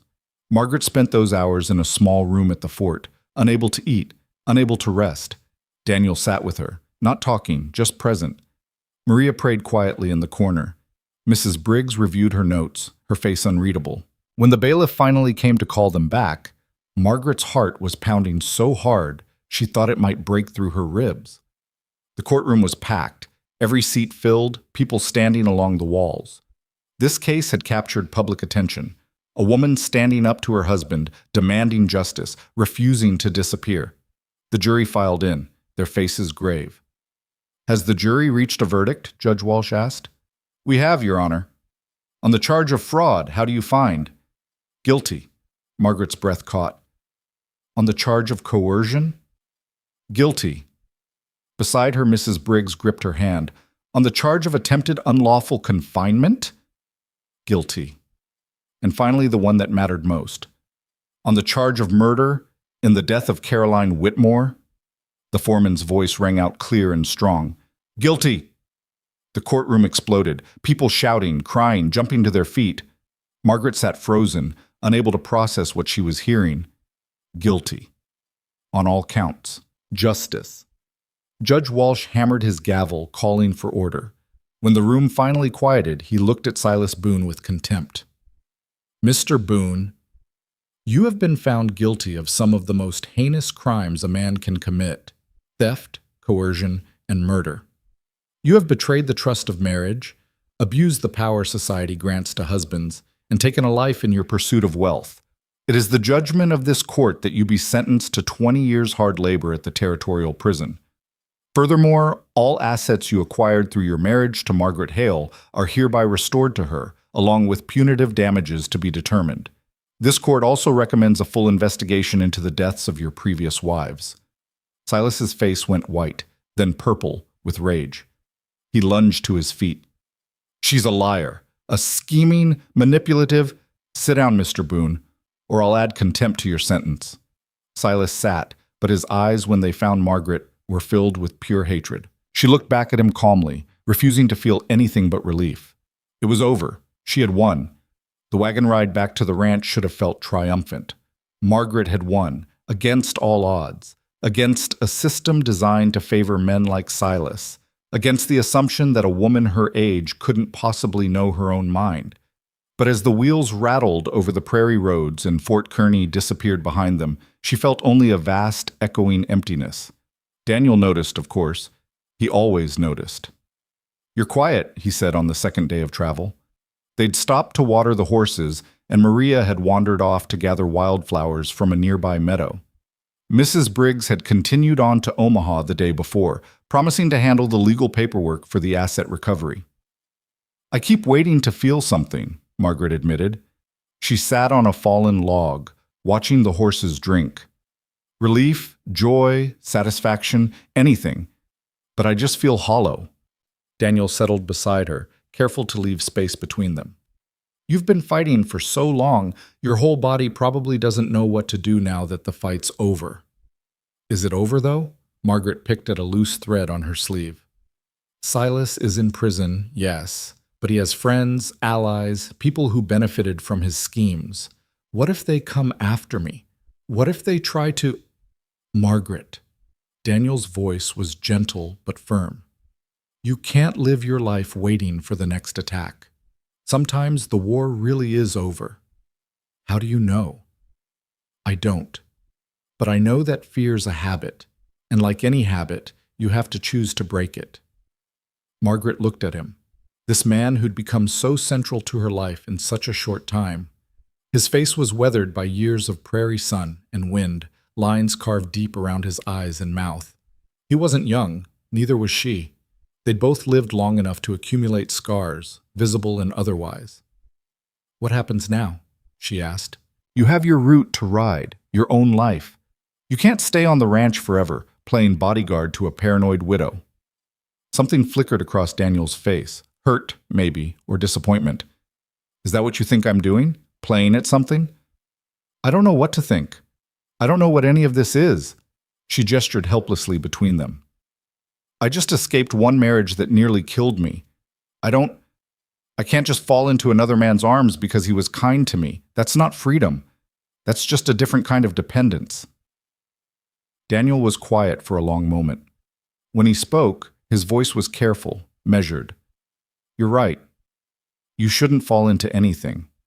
But Margaret, there's a difference between dependence and partnership, between giving up your freedom and choosing to share parts of your life with someone who respects that freedom." "How do I know the difference? How do I trust my own judgment when my judgment led me to Silas?" "Your judgment didn't lead you to Silas. Your grief did. Your loneliness did. Your belief that you needed a man to manage things you were perfectly capable of managing yourself." He turned to face her fully. "But you're not that woman anymore. You've proven you can survive. You can fight. You can stand on your own. So if you choose to stand with someone else, it won't be because you need to. It'll be because you want to." The words hit something deep in Margaret's chest, but before she could respond, Maria called out that the horses were ready. The moment passed, and they continued the journey in silence. They reached the ranch at sunset 3 days after leaving Fort Kearny. The house looked different somehow, less imposing, less threatening. Just a building, nothing more. The power it had held over Margaret had evaporated with Silas's conviction. Wesley Tucker met them at the gate, his hat in his hands. "Mrs. Hale, ma'am, we've kept everything running smooth while you were gone. The cattle are fed, fences mended, everything's in order." "Thank you, Wesley." Margaret climbed down from the wagon, her body aching from days of travel. "I appreciate your diligence." "Ma'am, if I could speak plainly?" Wesley shifted his weight, uncomfortable. "Some of the hands are wondering about the future. With Mr. Boone gone and you back in charge, well, they're not sure what your plans are." It was a fair question. Margaret wasn't sure herself. She looked at the ranch, thousands of acres of prime cattle land, a dozen employees depending on it for their livelihoods, a business that Thomas had built from nothing. What did she want to do with it? "Tell them we'll have a meeting tomorrow," she said. "Everyone who works here deserves to know what comes next." That night, alone in her bedroom for the first time since returning, Margaret finally let herself break down. She sat on the edge of the bed she'd shared with Thomas, then been locked away from during her marriage to Silas, and cried. Great heaving sobs that came from somewhere so deep she didn't know she'd been holding them. She cried for Caroline, dead in the ground because she'd tried to help. She cried for the years she'd lost to fear and control. She cried for the girl she'd been at 20, so confident and full of dreams, who could never have imagined becoming this broken, battle-scarred woman of 57. But she also cried with relief, because she was alive. She was free. She had won. When the tears finally subsided, she felt wrung out but somehow lighter. She washed her face, changed into her nightgown, and lay in the darkness, listening to the familiar sounds of the ranch settling into sleep. Tomorrow, she would decide what kind of life she wanted to build. Tonight, she would simply rest. The meeting with the ranch hands took place in the barn the next morning. All 12 men who worked the property gathered, their faces a mix of curiosity and apprehension. Margaret stood before them, acutely aware that she was a woman addressing a room full of men, asking them to take orders from her. "I know there's been a lot of uncertainty," she began, "about what happens to this ranch now that Silas Boone is in prison. I want to be clear about several things." She took a breath, steadying herself. "First, this ranch belonged to my first husband, Thomas Hale. He built it through honest work and fair dealing. When he died, it became mine. Silas Boone tried to steal it, but he failed. This ranch is mine, legally and rightfully, and I intend to keep it." A few nods from the assembled men. "Second, I'm not a rancher. I don't know cattle the way Thomas did, or even the way some of you do. But I'm smart enough to hire people who do know, and wise enough to listen to good advice." She looked at Wesley. "I'd like Wesley Tucker to serve as ranch foreman, if he's willing. He'll handle day-to-day operations, make decisions about the herd and the land. I'll handle finances and overall strategy." Wesley's eyes widened. "Ma'am, I'd be honored." "Third," Margaret continued, "I know some of you were loyal to Silas. I know some of you knew what was happening and said nothing because jobs are hard to come by. I'm not interested in revenge or punishment. What I'm interested in is building something good here, something honest. If you can work with that, you're welcome to stay. If you can't, I'll give you 2 weeks' wages and a reference, no hard feelings." She paused, gauging their reactions. "And finally, I want to expand what we do here. The ranch will continue to run cattle, but I want to add something else. I want to create a place where women, particularly older women, widows, women who've been left vulnerable, can come for help. Legal help, financial advice, a safe place to stay if they need it. I want to build what I wish had existed when I needed it." The men exchanged glances. One of them, a younger cowboy named Jake, spoke up. "Mrs. Hale, begging your pardon, but how's that going to work? We're a cattle ranch, not a charity house." "The cattle operation will fund it," Margaret said, "at least initially, and I'm hoping we can get support from churches, women's groups, maybe even the territorial government eventually. But you're right, it's a change, a big one, which is why I'm telling you all now, so you can decide if you want to be part of it." Another long silence. Then Wesley stepped forward. "Ma'am, I'll stand with you. What you're talking about, it's good work, important work. My own mother got left with nothing when my father died, had to rely on relatives who treated her like a burden. Would have meant the world to her to have a place like what you're describing." One by one, the other men nodded their agreement. Even the ones who'd been closest to Silas seemed to recognize that the winds had changed, and fighting it would be futile. "All right then," Margaret said, surprised by the emotion tightening her throat. "Let's get to work." The weeks that followed were a blur of activity. Margaret threw herself into transforming the ranch, partly because the work needed doing, and partly because staying busy kept the nightmares at bay. She met with lawyers to finalize the transfer of assets from Silas back to her control. She consulted with builders about converting part of the main house into separate living quarters. She wrote letters to women's organizations and reform groups, explaining her vision. and slowly, almost against her will, she began to heal. Daniel stayed, though he was careful to maintain his distance. He worked alongside the ranch hands during the day, took his meals in the bunkhouse, treated Margaret with unfailing respect, and nothing more. It should have been exactly what she wanted, space to figure out her own life without pressure or expectation. Instead, it made her ache with loneliness. Maria noticed, of course. Women always notice these things. "You should talk to him," Maria said one evening. They were in the kitchen, preparing dinner for the household. Maria had become much more than a laundry woman. She was Margaret's companion, her confidant, her friend. "Talk to who?" Margaret asked, though they both knew exactly who. "Senor Daniel, you watch him when you think no one sees, and he watches you the same way." "I don't know what to say. I don't know what I want." Maria set down her knife and turned to face Margaret fully. "Senora, you have spent so long letting other people decide what you should want. Your family who said you needed to remarry.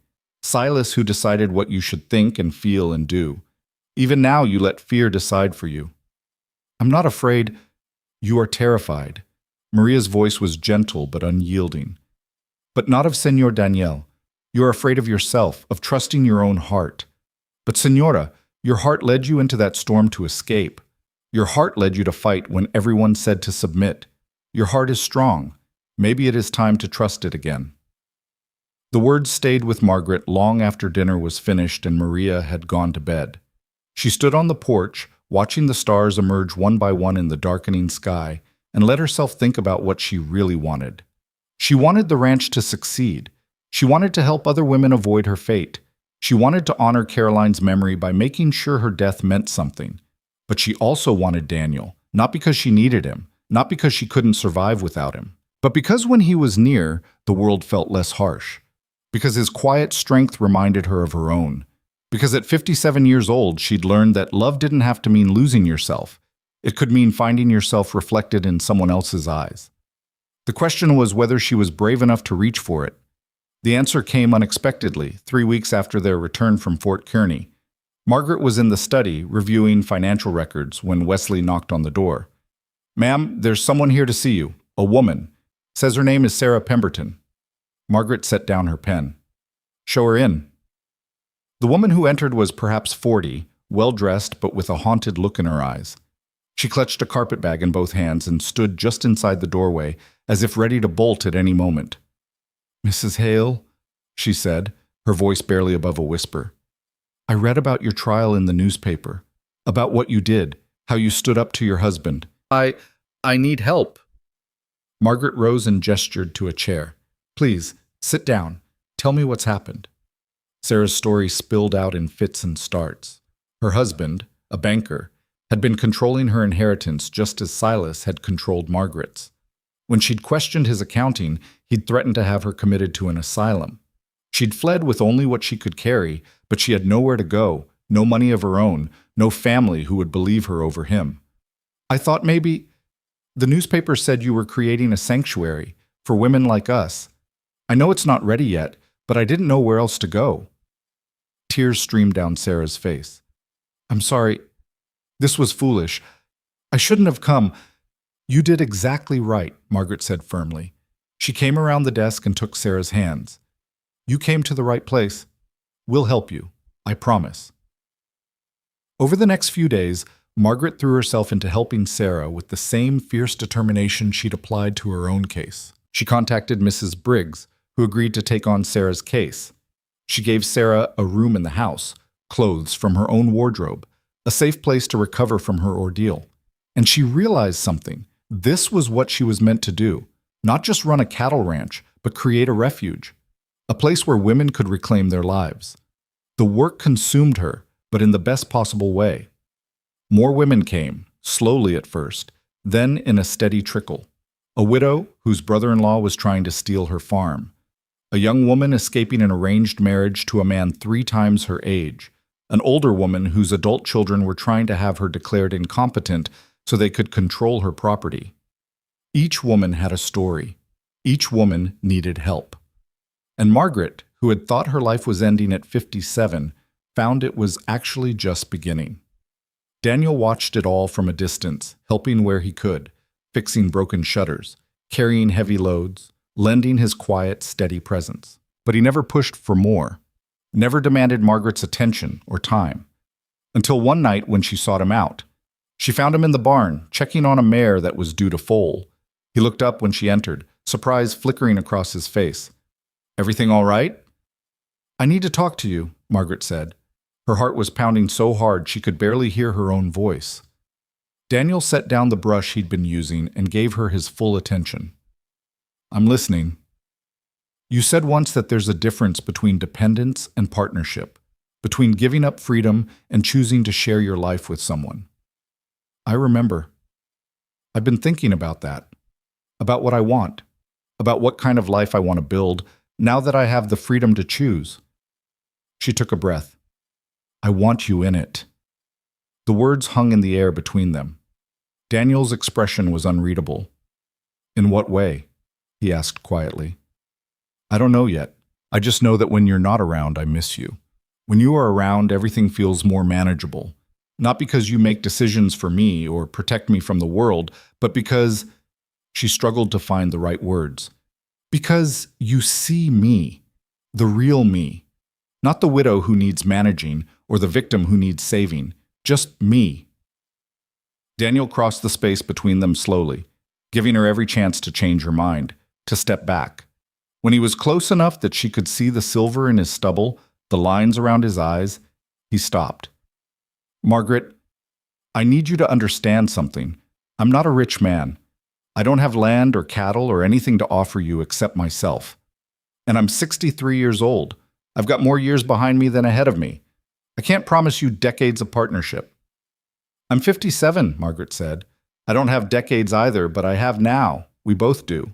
And I'd rather spend whatever time I have left choosing my own path than spend it playing it safe and regretting what I was too afraid to reach for." "Are you sure? Because once you choose this, choose me, there's no going back to how things were." "I don't want to go back. I want to go forward." Daniel smiled then, a real smile that transformed his whole face. "Then I'm yours, for as long as you want me." He cupped her face in his calloused hands and kissed her, gentle and careful, a question rather than a demand. Margaret kissed him back and felt something inside her chest that had been locked tight for years finally spring open.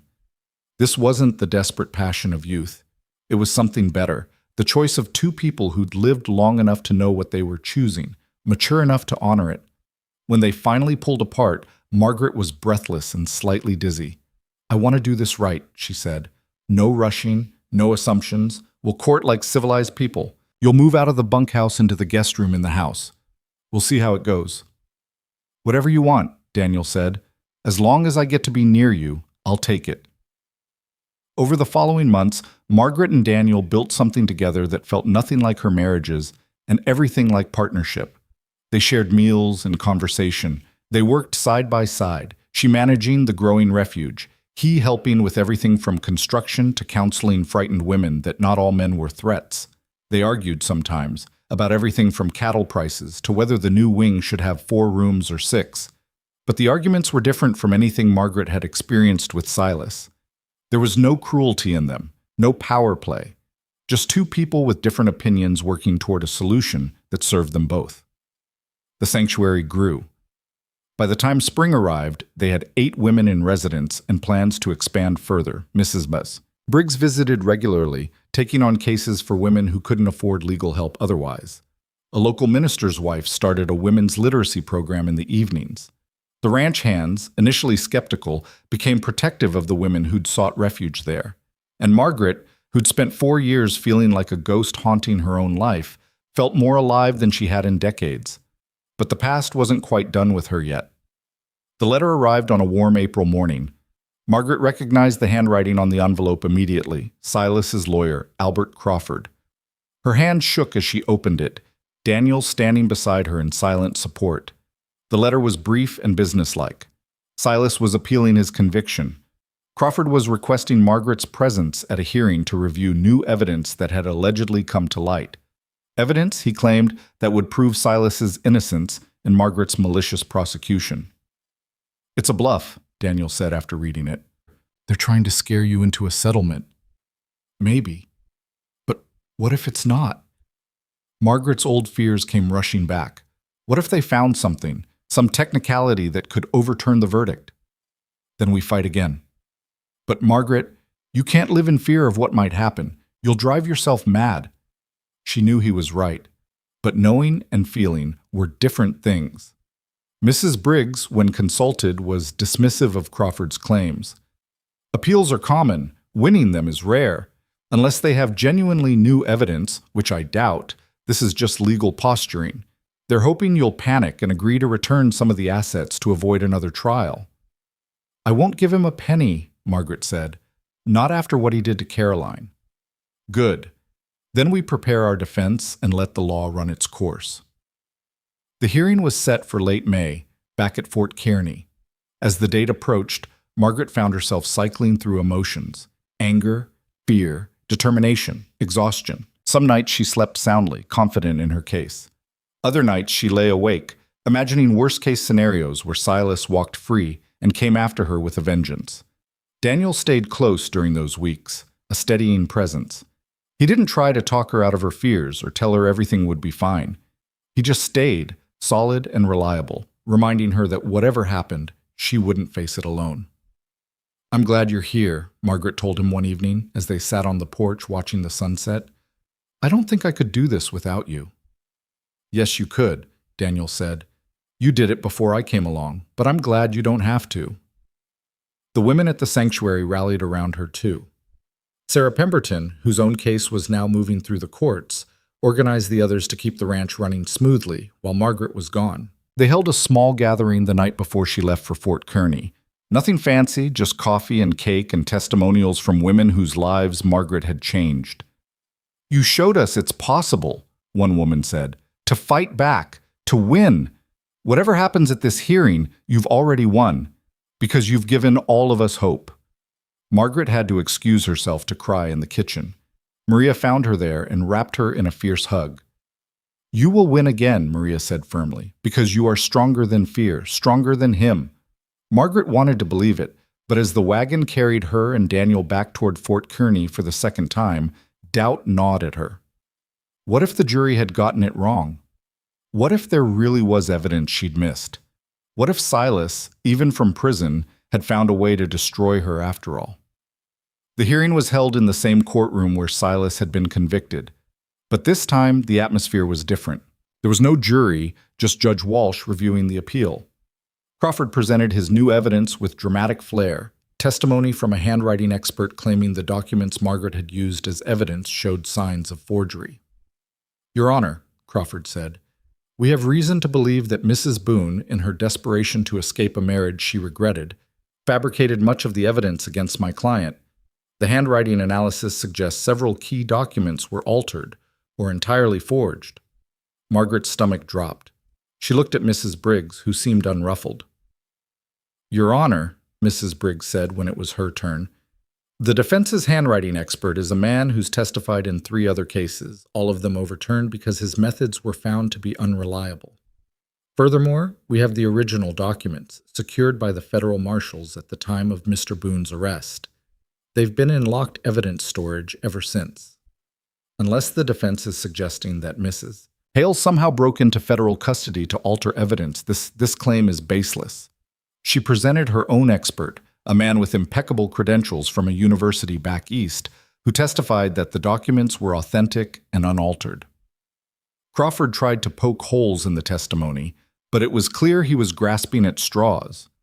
When Judge Walsh called a recess to review the materials, Mrs. Briggs turned to Margaret with a small smile. Breathe, this is exactly what I expected, a desperate attempt to create doubt. It won't work. She was right. When court reconvened 2 hours later, Judge Walsh's expression was stern. I've reviewed the materials presented by both sides. The defense's claims of forgery are not supported by credible evidence. The original verdict stands. Mr. Boone's appeal is denied. The relief that flooded through Margaret was so intense she nearly fainted. Daniel's hand found hers under the table, squeezing tight. It was over. Really, truly over. As they left the courthouse, Margaret saw Silas being led back to the wagon that would return him to prison. He looked older, diminished somehow. Prison had taken its toll. When his eyes met hers, she saw no remorse, only bitter hatred. "This isn't finished," he called out. "You'll pay for what you've done to me." "No, Silas," Margaret called back, her voice carrying clear and strong. "You're paying for what you did to yourself, and to Caroline, and to every woman you ever tried to destroy." She turned her back on him and walked away, Daniel at her side. The journey home felt different this time, lighter somehow. Margaret found herself actually noticing the prairie flowers blooming along the roadside, the way the wind moved through the grass like waves on an ocean, beauty she'd been too afraid to see before. "What are you thinking?" Daniel asked. "That I'm 58 years old now? That I've wasted too much of my life being afraid? That I don't want to waste any more? What do you want instead?" Margaret looked at him, this good man who'd given her nothing but respect and patience and partnership. "I want to marry you." Daniel's eyes widened. "Margaret, I want to marry you," she repeated, more firmly. "Not because I need protection or security or someone to manage my affairs, but because I choose you, because I love you. Because at 58 years old, I finally understand the difference between a marriage that traps and a marriage that frees." Daniel pulled the wagon to a stop. He turned to face her fully, his weathered face serious. "Are you sure? After everything you've been through?" "I'm sure. But I need you to understand what you'd be getting into. I'm not going to be a traditional wife. The sanctuary is my life's work now. I'll be busy, distracted, probably difficult to live with. And I won't give up control of my property or my finances. Everything stays in my name, protected by the law." "I wouldn't want it any other way," Daniel said quietly. "Margaret, I don't want to own you. I just want to love you. If you'll let me, I'll let you on one condition." "What's that?" "You let me love you back." Daniel's laugh was warm and genuine. "I think I can manage that." They were married a month later on a hill overlooking the Platte River, with the entire sanctuary as witnesses. Margaret wore a simple blue dress, no white, no gray, just the color of a clear prairie sky. Daniel wore his best suit, looking uncomfortable but happy. The ceremony was brief and honest. No promises to obey, no giving away, no language of ownership or submission. Just two people choosing partnership, witnessed by a community of women who understood exactly what that choice meant. "Do you, Margaret Hale, take this man as your husband, your partner, your equal?" "I do." "Do you, Daniel Cross, take this woman as your wife, your partner, your equal?" "I do." "Then by the power vested in me, I pronounce you married. May you build a life together that honors you both." They kissed as the sun set over the prairie, painting the sky in shades of gold and rose. The women cheered, Maria cried, Wesley and the ranch hands applauded, and Margaret, at 58 years old, felt something she'd never felt in either of her previous marriages: complete and certain joy. The first year of marriage to Daniel was nothing like Margaret had imagined marriage could be. She woke each morning to find him already up, coffee brewing, giving her the space and silence she needed to gather her thoughts before the day's work began. He never assumed her time was his to command, never expected her to abandon her work to tend to his needs. Instead, he made himself useful in ways that supported rather than overshadowed. "The new wing's almost finished," he told her one morning in late summer, 6 months after their wedding. They sat on the porch in the pre-dawn light, that quiet hour before the ranch came fully alive. "Another week, and we can move the women out of the overcrowded rooms." Margaret sipped her coffee, studying the plans spread across her lap. The sanctuary now housed 14 women, and requests for help arrived almost daily. "We're going to need more funding. The cattle operation is profitable, but not enough to support this kind of expansion indefinitely." "What about those women's groups back east? The ones Mrs. Briggs mentioned?" "I've written to them. No responses yet." Margaret set down her cup with more force than intended. "They probably think we're some kind of frontier charity, not serious work." Daniel reached over and covered her hand with his. "Then we'll prove them wrong. Like you've proven everyone wrong who underestimated you." The warmth in his voice steadied her. This was what partnership meant. Not someone solving her problems for her, but someone believing she could solve them herself. The breakthrough came from an unexpected source. A journalist from the New York Tribune arrived in early September, a sharp-eyed woman in her 30s named Elizabeth Morton, who'd read about Margaret's trial and wanted to write a feature story about the sanctuary. "Mrs. Cross," Elizabeth said, settling into Margaret's study with her notebook, "your story is remarkable. A woman of your age standing up to systematic abuse, winning in court, then using your experience to help others. This is exactly the kind of story that inspires reform." Margaret bristled slightly at "a woman of your age," but she'd learned to pick her battles. "I'm happy to share our work, Miss Morton, but I want to be clear, this isn't about me. It's about building something that outlasts any one person's story." Over the next 3 days, Elizabeth interviewed Margaret, Daniel, Maria, and several of the women in residence. She toured the facilities, observed the daily operations, took copious notes. When she finally left, promising to send a copy of the article when it published, Margaret wasn't sure whether to feel hopeful or anxious. The article appeared in October, and its impact was immediate and overwhelming. Elizabeth Morton hadn't just written a story, she'd written a call to arms. She described Margaret's ordeal in vivid detail, then contrasted it with the sanctuary's mission. She interviewed legal experts about the gaps in the law that left widows vulnerable. She quoted reformers who argued that women needed better property protections. And she included testimonials from women at the sanctuary who credited Margaret with saving their lives. "The Hale Cross Sanctuary," Elizabeth wrote in her conclusion, "represents a new frontier in women's rights. Not just the right to vote or own property, but the right to be believed, to be taken seriously, to have one's competence assumed rather than questioned." Margaret Cross is proving that a woman's value doesn't diminish with age. If anything, it grows. Within 2 weeks, Margaret received letters from women's suffrage organizations, reform societies, and wealthy widows wanting to contribute. Money began arriving, small donations and large ones, enough to not just expand but to establish a permanent endowment. "We could open a second location," Mrs. Briggs suggested during a visit. "Maybe in Omaha, closer to the courts and legal resources." Margaret felt dizzy with possibility. "I never imagined it would grow this fast." "You tapped into something people needed," Mrs. Briggs said. "Not just the women you're helping, but everyone who's tired of watching vulnerable people get exploited. You've given them a way to fight back." But success brought complications. With more women came more diverse problems. Some arrived with children, needing not just legal help but education and childcare. Others came with physical injuries from violent husbands, requiring medical attention the sanctuary wasn't equipped to provide. A few arrived with such severe trauma that they could barely function, needing intensive support Margaret didn't know how to give. "We need a doctor on staff," Maria said one evening after tending to a woman who'd arrived beaten nearly unconscious. "And a teacher, and maybe someone who understands how to help when the wounds aren't on the outside." She was right, but expanding the staff meant more money, more organization, more of Margaret's time spent managing instead of helping directly. Some days she felt like she was drowning in logistics, buried under paperwork and decisions, missing the simple clarity of the early days when it was just her and Maria and a few frightened women finding their way forward together. Daniel found her late one night in the study, surrounded by unanswered correspondence and budget calculations that wouldn't balance. "Come to bed," he said gently. "I can't. Mrs. Patterson needs a lawyer in Kansas City, but I can't find anyone willing to take her case for what we can afford to pay. And the Thompson sisters need a place to stay, but we're already over capacity.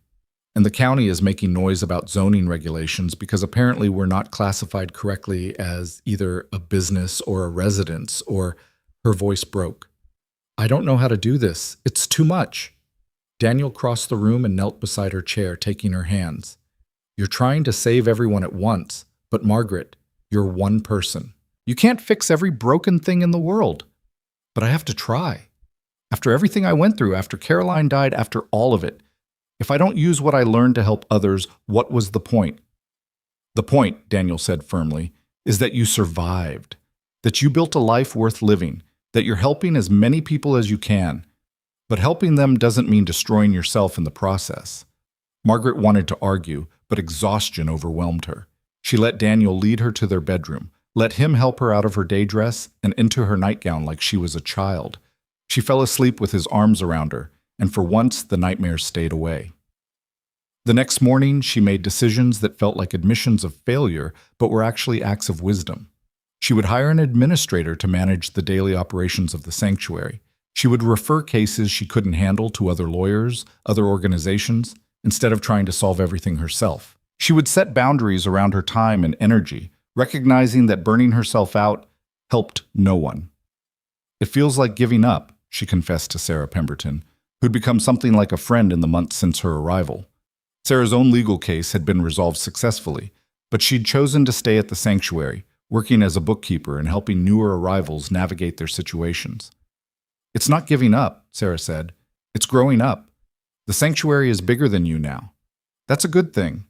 It means it'll survive even if something happens to you." The thought was both comforting and terrifying. Margaret had built her entire identity around being the woman who fought back, who helped others, who refused to disappear. If the sanctuary no longer needed her constant involvement, who was she?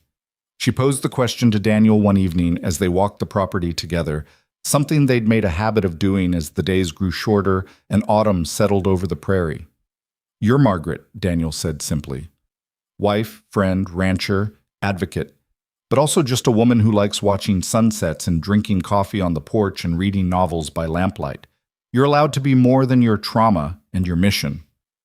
"I don't remember how to be just a person anymore," Margaret admitted. "For so long, everything was about survival, then about justice, then about building the sanctuary. I don't know who I am when I'm not fighting for something." Daniel stopped walking and turned to face her. "Then maybe it's time to find out. Not by abandoning the work, but by letting it be part of your life instead of the whole thing." It was easier said than done. Margaret had to consciously remind herself to take breaks, to spend time on things that weren't productive or mission-driven. She started reading again, novels and poetry, not just legal journals and financial reports. She learned to paint watercolors, badly at first, then with growing competence. She spent time with Daniel that wasn't about planning or problem-solving, just being together. And slowly, tentatively, she began to remember what joy felt like. Not the fierce satisfaction of victory or the deep relief of escape, but the simple pleasure of living. Winter came, harsh and beautiful. The sanctuary settled into a routine. The new administrator, a competent widow named Ruth Morrison, who'd managed a hotel in St. Louis before her husband's business partner swindled her, took over most of the operational decisions. Margaret found herself with more time, more space to breathe. She used some of that time to finally go through Caroline's belongings, which had been stored in a trunk in the attic since her death. Opening that trunk felt like opening a wound, but it was a wound that needed air to heal. Inside were Caroline's clothes, her books, her journals. Margaret sat on the attic floor and read her sister's private thoughts, tears streaming down her face. Caroline had been funny, observant, occasionally petty in the way of private journals. She'd written about her worries for Margaret, her suspicions about Silas, her determination to help. "I know Maggie thinks I don't understand," one entry read, "but I see what's happening. That man is stealing her life piece by piece. She's become a ghost in her own home. I have to make her see it, even if she gets angry with me. Better angry than dead." Margaret pressed the journal to her chest and sobbed. Caroline had known, had seen clearly what Margaret had been too immersed in to recognize, and she'd died for that clarity. "I'm sorry," Margaret whispered to the dusty attic air. "I'm so sorry I didn't listen. I'm sorry I couldn't save you." But Caroline had saved her in the end. By asking questions, by pushing back, Caroline had forced Silas to act rashly, and that rashness had been his downfall. Maria found Margaret in the attic hours later, surrounded by Caroline's things. "Senora, you have been gone so long. I was worried." Margaret looked up at her friend, this woman who'd risked everything to help her. "Do you ever regret it, helping me? You could have stayed quiet, kept your job, avoided all the danger." Maria settled beside her on the floor. "Every day I wake up in a house where I am respected, where I have purpose beyond washing clothes, where I see women learning they have value. No, Senora, I do not regret. You gave me a life. You gave all of us a life. Caroline gave me a life. She died so I could live. Then live well. Live big enough for both of you. That is how you honor her." The words struck deep. Margaret had been so focused on preventing other women from suffering her fate that she'd forgotten Caroline wouldn't want her just surviving. She'd want her thriving. That night, Margaret made a proposal to Daniel that had been forming in her mind for months. "I want to sell part of the ranch," she said.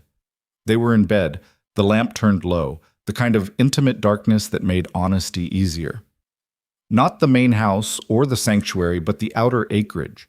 There are buyers who'd pay well for that land, and we could use the money to establish sanctuaries in other territories, places where women have even fewer options than here."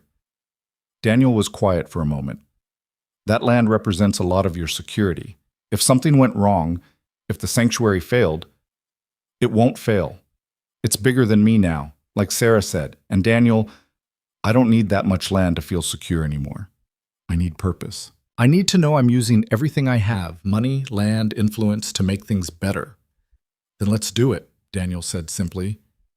"It's your land, your choice. I'm just here to support whatever you decide." Margaret rolled to face him in the darkness. "How do you always know exactly the right thing to say?" "Years of practice keeping my mouth shut and listening." She could hear the smile in his voice. "Turns out that's half of being a good partner." Over the winter, Margaret worked with lawyers to structure the land sale and the creation of a foundation that would oversee multiple sanctuary locations. It was complex, tedious work, but it felt important in a way that went beyond just helping individual women. She was building a system, a network, something that could outlast her. News of Silas reached them in February. He'd died in prison. Pneumonia, the report said, though the prison doctor noted he'd been in declining health for months. The hard labor had taken its toll on a man who'd spent his life exploiting others instead of working honestly. Margaret felt nothing when she heard. No satisfaction, no grief, just a vast indifference. Silas Boone had taken enough of her life. She wouldn't give him her emotions too. His death did trigger one complication, though. His relatives, distant cousins who'd barely acknowledged him in life, came forward claiming they were owed part of the estate. They argued that since some of Silas's assets had come from his previous wives, and since those assets had been commingled with what he'd stolen from Margaret, the whole situation was too tangled to fairly resolve. It was a transparent money grab, but it meant another legal battle, another trip to court, another round of having her life examined and questioned. "I'm tired," Margaret told Mrs. Briggs when the lawyer arrived to discuss the case. "I'm so tired of fighting. Can't we just settle? Give them something to make them go away." "You could," Mrs. Briggs said. "But Margaret, if you give in to this, you're setting a precedent. Every opportunist with a distant connection to Silas will come crawling out looking for a payout. You need to fight this." "I'm 59 years old. How many more battles am I supposed to endure?" Mrs. Briggs's expression softened. "As many as it takes. Because you're not just fighting for yourself anymore. Every woman watching this case, every widow facing down greedy relatives, every person who's ever been exploited, they're all watching to see if justice will hold." So Margaret fought. But this time she let others carry more of the burden. Ruth Morrison handled the documentation. Sarah Pemberton organized the financial records. Mrs. Briggs led the legal strategy. And Margaret focused on simply telling the truth when called upon, trusting that the system she'd fought so hard to access would work this time too. The case was resolved in April, swiftly and decisively. The judge ruled that Silas's relatives had no claim to assets that had been legally restored to Margaret through criminal proceedings. The decision was so clear-cut that even the relatives' lawyer seemed embarrassed to have brought the case.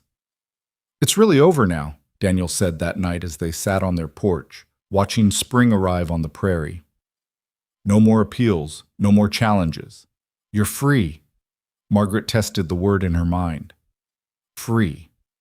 Was she? She still woke sometimes from nightmares of locked doors and Silas's voice. She still flinched at loud noises, still checked and rechecked locks at night. Trauma didn't simply evaporate with a judge's ruling, but she was freer than she'd been. Free to make choices, to build a life, to love and be loved without fear of ownership or control. "Tell me something," she said to Daniel. "When you opened your door that night and found me standing there in the storm, did you have any idea what you were getting yourself into?" Daniel laughed, a warm, genuine sound. "Not even a little bit. I thought I was helping one woman escape one bad situation.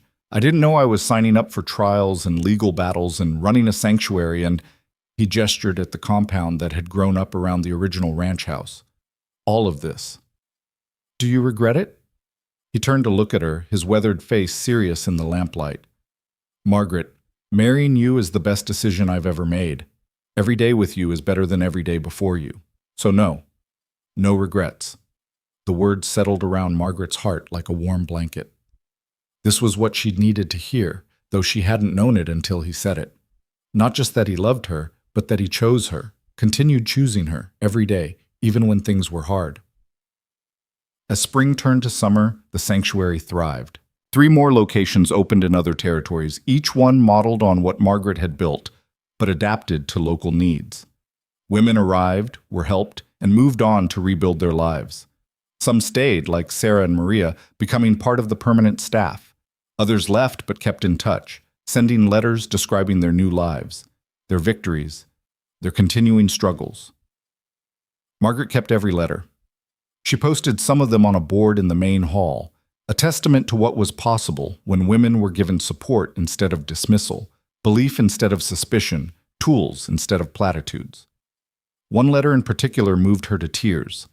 It came from a woman named Helen, who'd arrived at the sanctuary 6 months earlier, fleeing a husband who'd beaten her so badly she'd lost hearing in one ear. With the sanctuary's help, Helen had divorced him, learned bookkeeping, and now ran a small accounting office in Denver. Dear Mrs. Cross, the letter read, I wanted you to know that yesterday I bought my own building, a real building, with my name on the deed. A year ago, I couldn't imagine surviving to see another sunrise. Now I own property. I have a business. I have a future. You gave me that. You and everyone at the sanctuary. I know I can never repay you, but I promise to pay it forward. Every woman who comes through my door looking for work will find it, if she's qualified. Every widow who needs advice will get it, free of charge. You taught me that surviving isn't enough. We have to help each other thrive. Thank you for showing me what's possible. Margaret read the letter aloud to Daniel that evening, her voice breaking on the last lines. This is why we do it, she said. Not for the dramatic rescues or the legal victories, but for this, for women buying buildings and building futures and believing in possibilities. You should write back, Daniel suggested. Tell her how proud you are. Margaret did write back that night and many nights after to other women whose letters arrived in a steady stream. She wrote about the importance of community, of women supporting women, of using whatever advantages you had to lift others up. She wrote about the difference between charity and solidarity, between feeling sorry for someone and recognizing their inherent worth. And sometimes late at night when Daniel was asleep and the house was quiet, she wrote letters to Caroline. Not to send, there was no address for the dead, but to process, to remember, to maintain that connection. Dear Caroline, she wrote one night in August, the prairie roses are blooming, the ones you always loved. I picked some today and put them on your grave. I wanted to tell you that the sanctuary now helps 50 women at a time across 4 locations. 50 women who might have ended up like you if they hadn't found help. I know that doesn't bring you back. I know it doesn't make your death fair or right or acceptable. But I hope, wherever you are, you know that your death meant something. That you saved me, and in saving me, you've helped save others. I miss you every single day. I love you. Your sister, Margaret. She folded the letter and placed it in the box where she kept all the others, a growing collection of grief and gratitude addressed to someone who'd never read them, but whose memory demanded acknowledgement. Life settled into a new normal. Margaret was busy, but not overwhelmed, purposeful, but not consumed.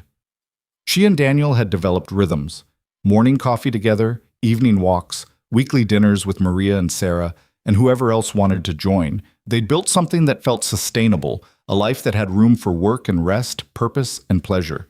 But Margaret never forgot how fragile it all was, how easily it could have gone differently, how many women never got the chance she'd been given.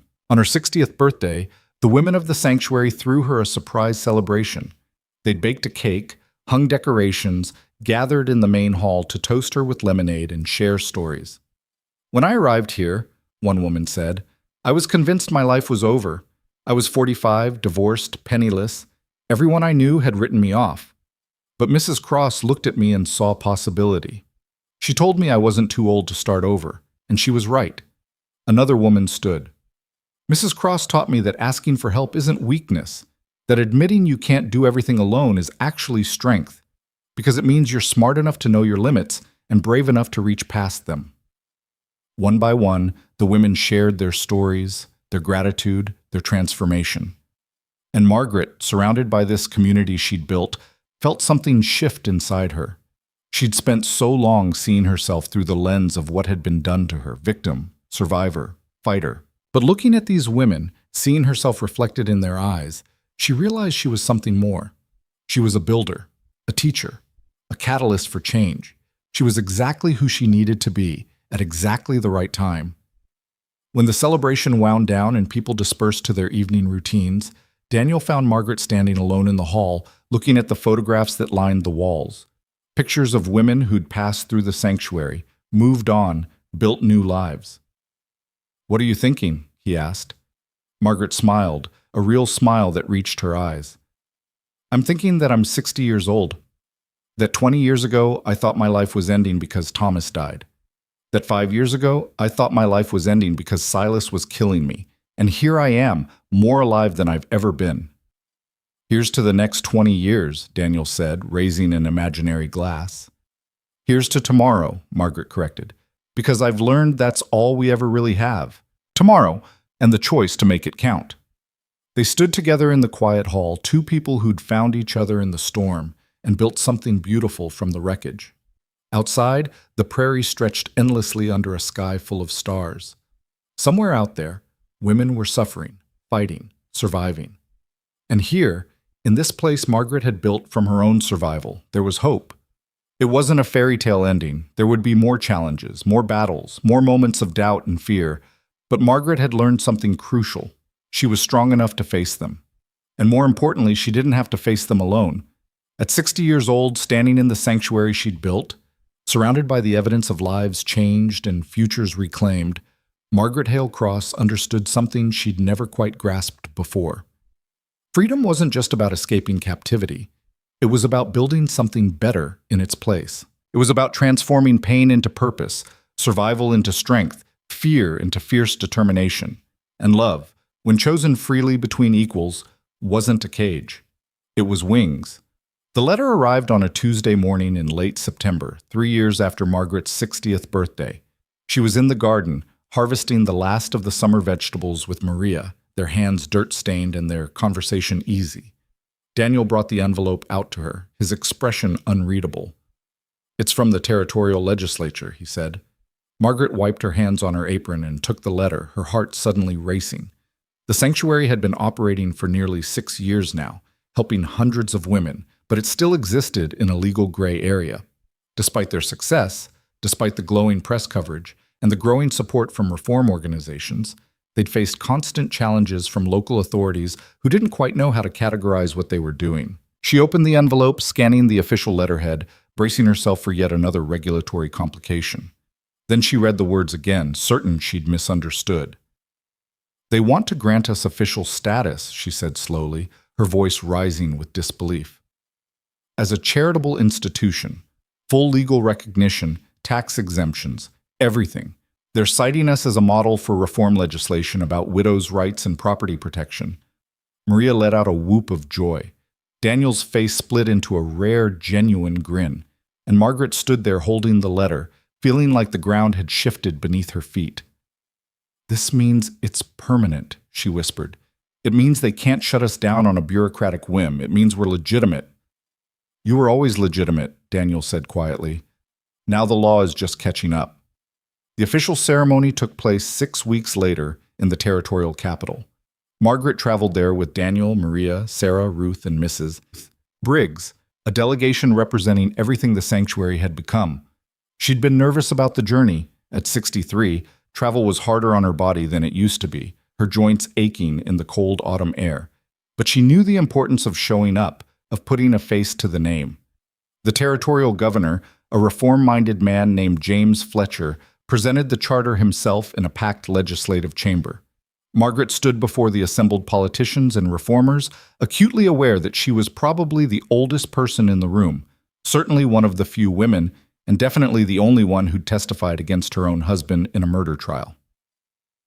"Mrs. Cross," Governor Fletcher said, his voice carrying through the chamber, "your sanctuary has become a beacon not just for women in distress, but for anyone who believes that justice and compassion should be foundations of our society. Today, we formally recognize your work and commit the territory's support to expanding these vital services." The applause was thunderous. Margaret felt tears prick her eyes, but she refused to let them fall. She'd cried enough over the years. Today was for pride, not grief. When it was her turn to speak, she stepped to the podium and looked out at the crowd. She saw Mrs. Briggs in the front row, the lawyer who'd believed her when belief was scarce. She saw women from various reform organizations, activists who'd championed their cause. She saw newspaper reporters, including Elizabeth Morton, whose article had started everything. And she saw Daniel, his weathered face full of quiet pride, watching her claim this victory. "Thank you, Governor Fletcher, esteemed legislators, friends," Margaret began, her voice steady despite the emotion churning in her chest. 6 years ago, I rode into a storm because staying meant dying. I was 57 years old, and the world had taught me that women my age were supposed to accept their circumstances gracefully, to be grateful for any protection, to fade quietly into the background. She paused, letting the words settle. But I refused to fade, and I discovered something crucial. I wasn't alone. There were hundreds, thousands of women just like me. Women told they were too old, too emotional, too incompetent to manage their own lives. Women whose competence was questioned, whose voices were dismissed, whose very existence was treated as inconvenient. Margaret's voice grew stronger. The sanctuary we've built isn't just about helping women escape bad situations. It's about fundamentally challenging the assumption that marriage gives men ownership over women's lives, property, and futures. It's about proving that competence has no age limit, that wisdom often comes with years, and that a woman of 60 can be just as capable, if not more so, than she was at 20. She looked directly at the governor. "This charter you're granting us today isn't just a legal document. It's a statement that women's lives matter, that protecting the vulnerable isn't charity, it's justice, that society has a responsibility to ensure that marriage is partnership, not ownership, and that protection never becomes an excuse for control." The applause this time was mixed with cheers. Margaret saw several women in the audience wiping their eyes, and even some of the male legislators looked moved. When the ceremony concluded, Margaret was surrounded by well-wishers and petitioners. Women pressed letters into her hands, sharing their own stories of abuse and exploitation. Reformers wanted her advice on starting similar institutions in other territories. Journalists wanted interviews. It was overwhelming and energizing in equal measure. But the moment that mattered most came later, when a young woman, barely 20 by the look of her, approached hesitantly. "Mrs. Cross, I'm sorry to bother you, but I wanted to say thank you." "What's your name, dear?" Margaret asked gently. Emma Patterson. My mother was at your sanctuary 2 years ago. You helped her divorce my father, who'd been stealing from her business and beating her. She has her own shop now in Omaha, and The girl's voice caught. "I'm attending university, studying law, because of what you showed my mother, showed both of us, about fighting for what's right." Margaret pulled the girl into a hug, not caring about propriety or formality. This was why she'd fought. Not for recognition or awards, but for moments like this. For daughters who saw their mothers stand up and learned they could stand too. The journey back to the ranch was quieter, reflective. Margaret sat in the wagon beside Daniel, watching the prairie roll past, thinking about how much had changed since that storm-racked night when she'd pounded on his door. "You're famous now," Daniel observed with a hint of amusement. "That journalist from Boston wants to write a book about you." "About the sanctuary," Margaret corrected. "Not about me." "It's the same thing. You are the sanctuary." "No," Margaret said firmly. "The sanctuary is bigger than me. It has to be, or it won't survive when I'm gone." Daniel's hand found hers. "You planning on going somewhere?" "I'm 63, Daniel. I'm not young. Neither are you." She squeezed his hand. "We need to make sure everything's in place for when we're not here anymore."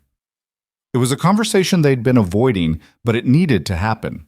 That evening, back at the ranch, Margaret gathered her core team, Daniel, Maria, Sarah, Ruth, and Mrs. Briggs, who traveled back with them. They sat in the parlor, the room where so many crucial decisions had been made, and Margaret laid out her vision. "I want to establish a board of directors," she said. "Women who've been through the sanctuary, women who understand its mission from the inside. I want succession plans in place, training programs, written procedures for everything. I want this place to run smoothly whether I'm here or not." "You're not dying tomorrow," Ruth pointed out. "No, but I won't live forever. And I need to know that when I do die, this work continues, that it grows, that every woman who needs help can find it, not because I'm there to provide it, but because we've built a system strong enough to outlast any one person." Over the following months, Margaret threw herself into institutionalizing everything she'd built on instinct and determination. She documented procedures, created training manuals, established clear hierarchies and decision-making processes. She recruited new board members, women who'd been helped by the sanctuary and gone on to rebuild successful lives, women who understood both the mission and the practicalities. It was tedious work, far less dramatic than the early days of rescue and legal battles. But it was crucial work, the difference between a sanctuary that depended on Margaret's charisma and one that could stand on its own foundations. Sarah took on more responsibility, becoming the de facto second-in-command. Maria expanded the training program, teaching newly arrived women practical skills, cooking, sewing, bookkeeping, that would help them support themselves. Ruth streamlined the financial operations, ensuring the sanctuary's endowment was properly invested and managed. And Margaret, slowly, began to step back. It wasn't easy. She'd built this place from her own survival, poured her trauma and her healing into every brick and beam. Letting go felt like losing part of herself. But she'd learned over the years that holding on too tightly could strangle the thing you loved. The true test came in the spring of her 64th year, when a complex case arrived that would have once consumed all her attention.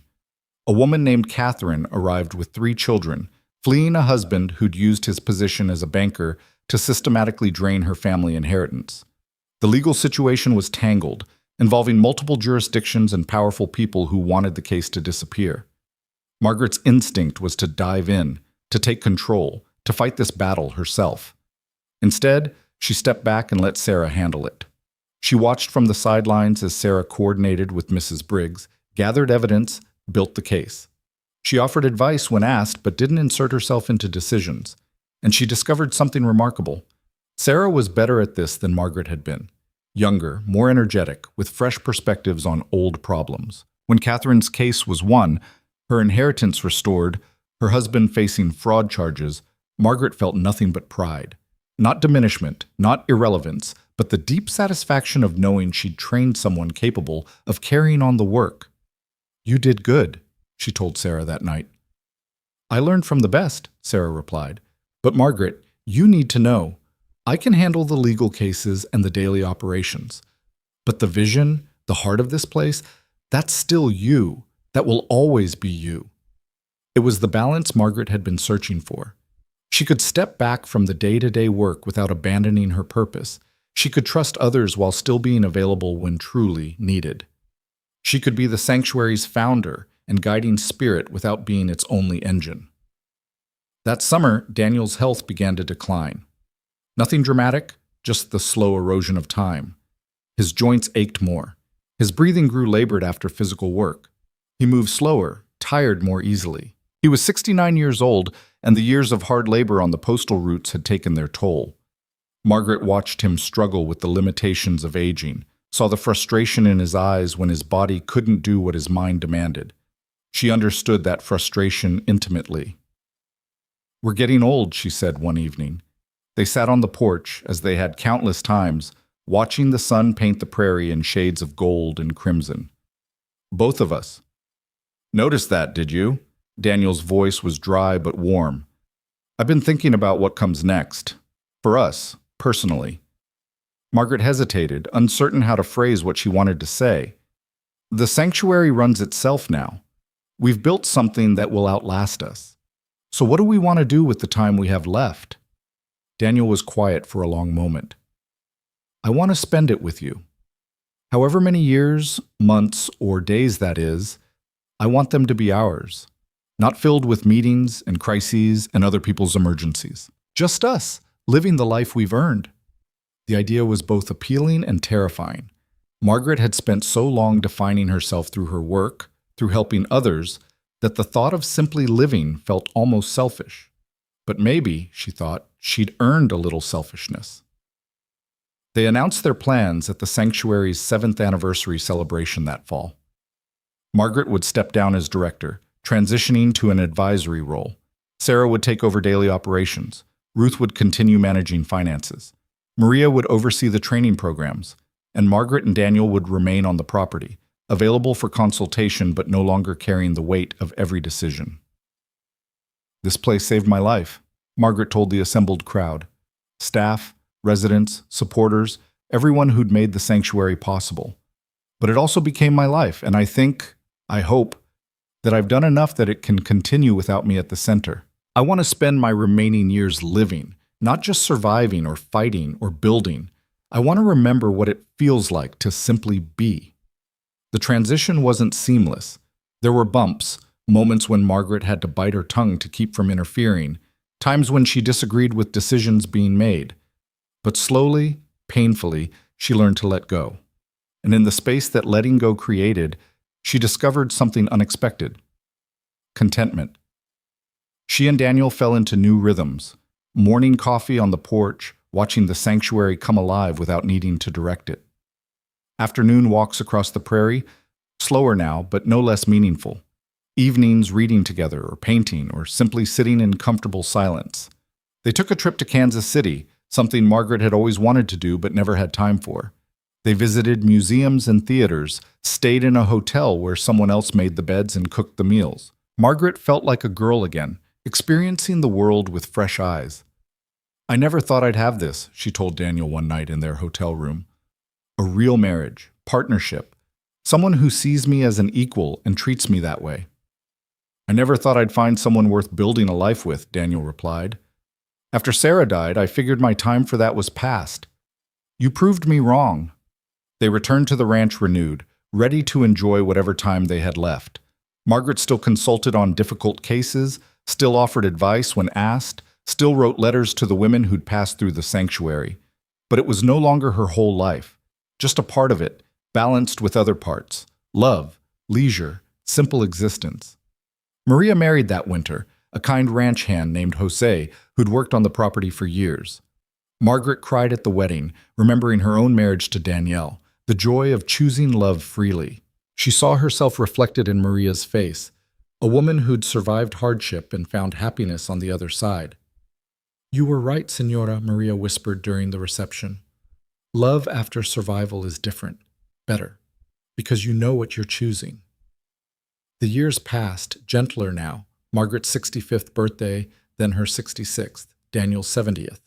They moved slower, tired more easily, but their minds stayed sharp and their bond deepened. The sanctuary continued to grow.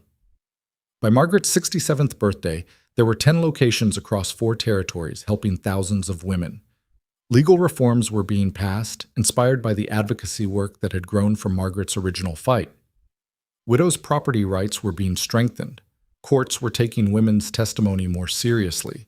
It wasn't perfect, far from it, but it was progress. And Margaret, who'd once thought her life was ending because she was past 50, watched it all with quiet satisfaction. On a crisp October morning, shortly after Margaret's 68th birthday, she and Daniel rode out to the spot where he'd first brought her after she'd fled into the storm. The old cabin still stood, weathered but solid, maintained by the ranch hands as a reminder of where everything had started. They stood together looking at it, remembering that desperate night, the fear and the choice, and the simple words that had changed everything. Your choice. "Do you ever wonder what would have happened if you hadn't opened that door?" Margaret asked. "Every day," Daniel said. "I'd have missed the best years of my life. You'd probably still have survived. You're too stubborn not to, but it would have been harder, lonelier.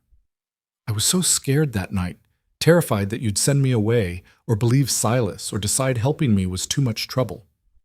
You were also the bravest person I'd ever met. Still are." Daniel turned to face her.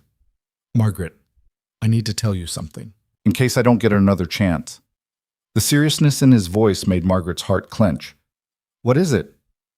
I'm not afraid of dying. I've lived a good life, especially these last years with you, but I'm afraid of leaving you alone, of you facing the end of your life without someone who sees you the way I do. Tears filled Margaret's eyes. Daniel, let me finish. What I want you to know is this. If I go first, I need you to keep living, really living, not just surviving. Find joy, find purpose. Don't let grief turn you into a ghost. Promise me. I promise, Margaret whispered, but you have to promise me the same thing. If I go first, I'll keep living, Daniel said, for both of us. They held each other in the shadow of that old cabin, two people who'd found each other in a storm and built something beautiful from the wreckage.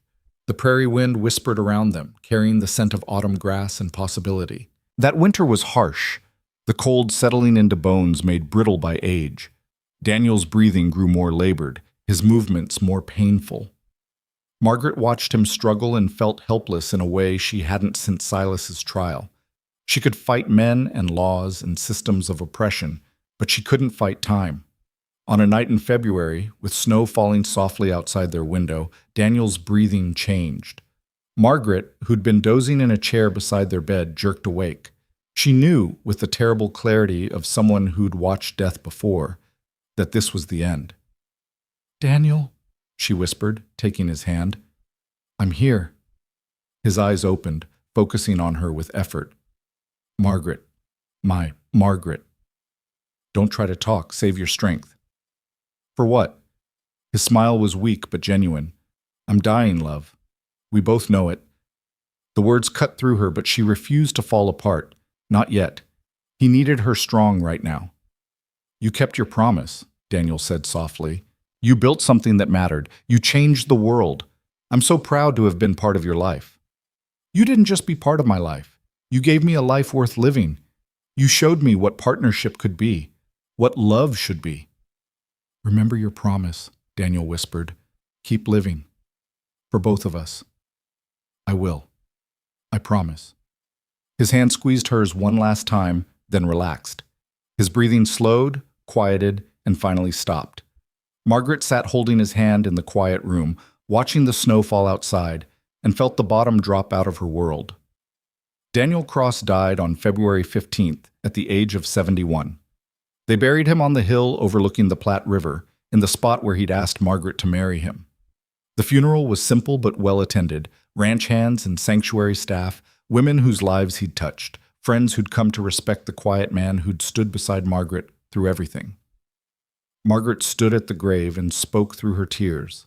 Daniel taught me that a good man doesn't try to control or possess. He stands beside you, supports you, believes in you.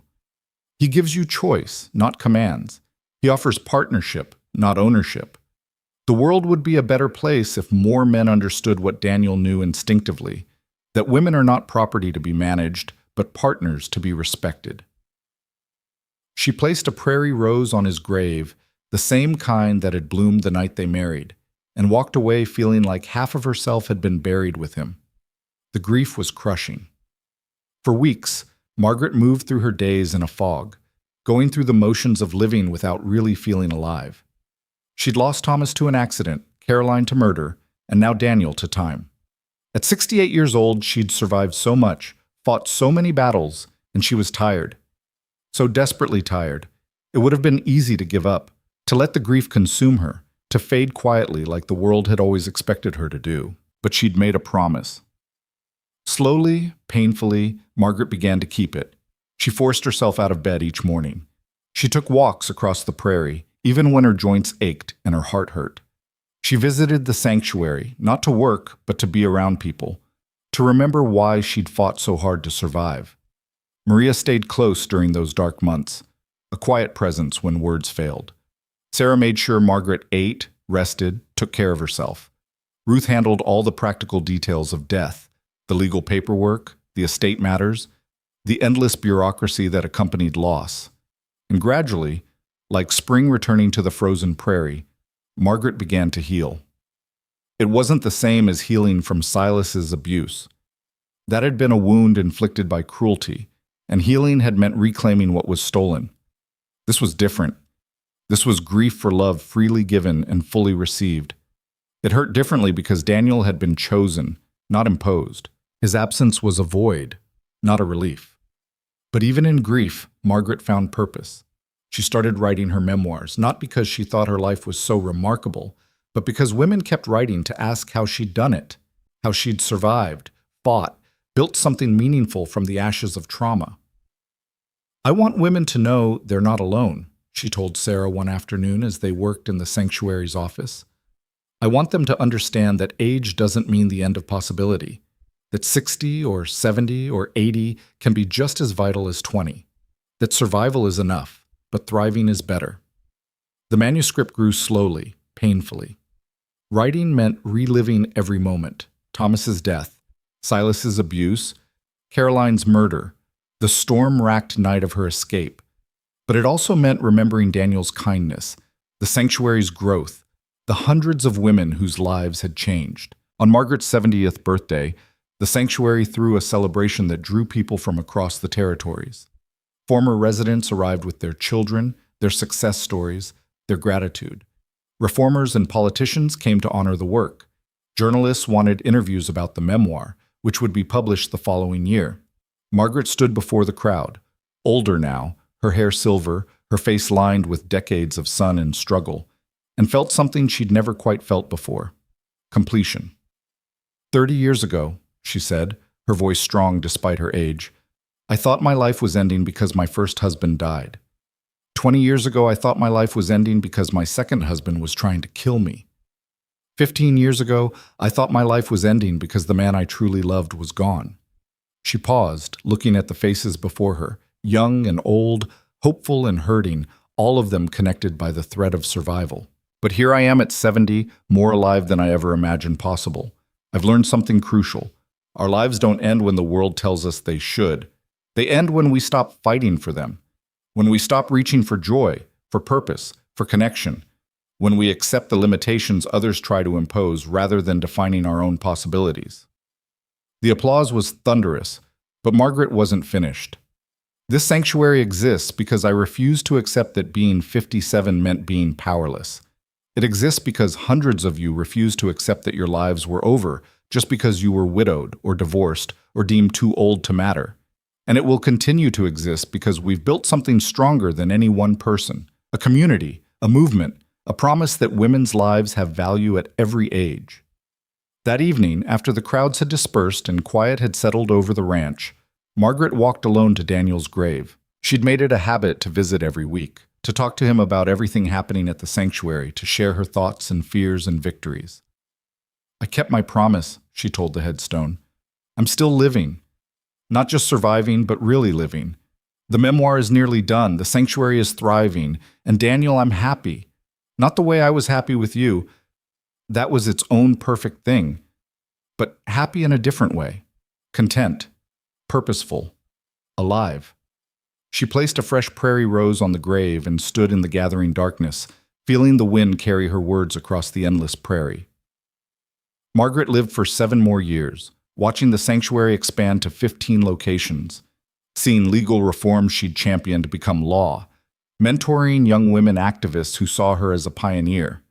Her memoir, published when she was 71, became a bestseller, inspiring women across the country to fight for their rights, to refuse to disappear, to claim their lives as their own. She died peacefully in her sleep at 77, on a warm June morning with the windows open and prairie roses blooming outside. Maria found her, looking peaceful and younger somehow in death, as if the years of struggle had finally been smoothed away. They buried her beside Daniel on the hill overlooking the Platte River. The funeral drew thousands, women whose lives she'd saved, activists she'd inspired, politicians who'd been moved by her advocacy. Sarah gave the eulogy, her voice strong despite her tears. Margaret Cross refused to be dismissed, refused to disappear, refused to accept that age meant powerlessness. She showed us that courage has no expiration date, that wisdom often comes with years, and that a life's most important work can begin at any age. She survived trauma and transformed it into purpose. She turned her pain into a sanctuary for others, and she proved, beyond any doubt, that freedom has no age limit. The sanctuary continued, growing and evolving, helping women for generations. Margaret's story was taught in schools, studied by reformers, held up as evidence that one person's courage could change the world. Her memoir remained in print, reaching new audiences, inspiring new activists. And on the hill overlooking the Platte River, two graves sat side by side beneath the endless prairie sky. When storms came, and they came often on the plains, the wind would whisper through the grass, carrying echoes of that long-ago night when a woman of 57 chose freedom over submission, life over death, the storm over the cage. That choice, made in desperation and courage, had rippled outward in ways Margaret could never have imagined. It had saved not just her own life, but countless others. It had challenged assumptions, changed laws, shifted the very foundation of how society viewed women's worth and capability. And it proved, once and for all, that the most radical thing a woman can do is refuse to disappear. To stand up at 57 or 67 or 77 and declare, I matter, my life matters, my choices matter, and I will not be erased. Margaret Hale Cross had ridden into a storm at 57 years old rather than surrender her freedom. She'd built a sanctuary from her survival, a movement from her courage, and a legacy that would outlive her by generations. She'd loved and lost and loved again, had fought battles both legal and personal, had transformed from victim to survivor to advocate to legend. But perhaps her greatest achievement was simpler than all of that. She'd lived, fully, fiercely, on her own terms. She'd proven that life doesn't end when society says it should, that possibility doesn't have an age limit, and that choosing yourself at any age is never too late. The prairie roses still bloom on that hill every summer, wild and beautiful and impossible to tame. And sometimes, when the wind is right, you can almost hear it, the sound of a woman's voice, clear and strong, echoing across the years with a simple, revolutionary truth. Your life is yours. Choose it. Live it. Make it count. Because freedom, Margaret had learned, has no expiration date. And neither does courage, purpose, or love. They're available at 20 or 57 or 77, waiting only for someone brave enough to reach for them. Margaret reached. She grasped. She held on through every storm. And in doing so, she changed everything.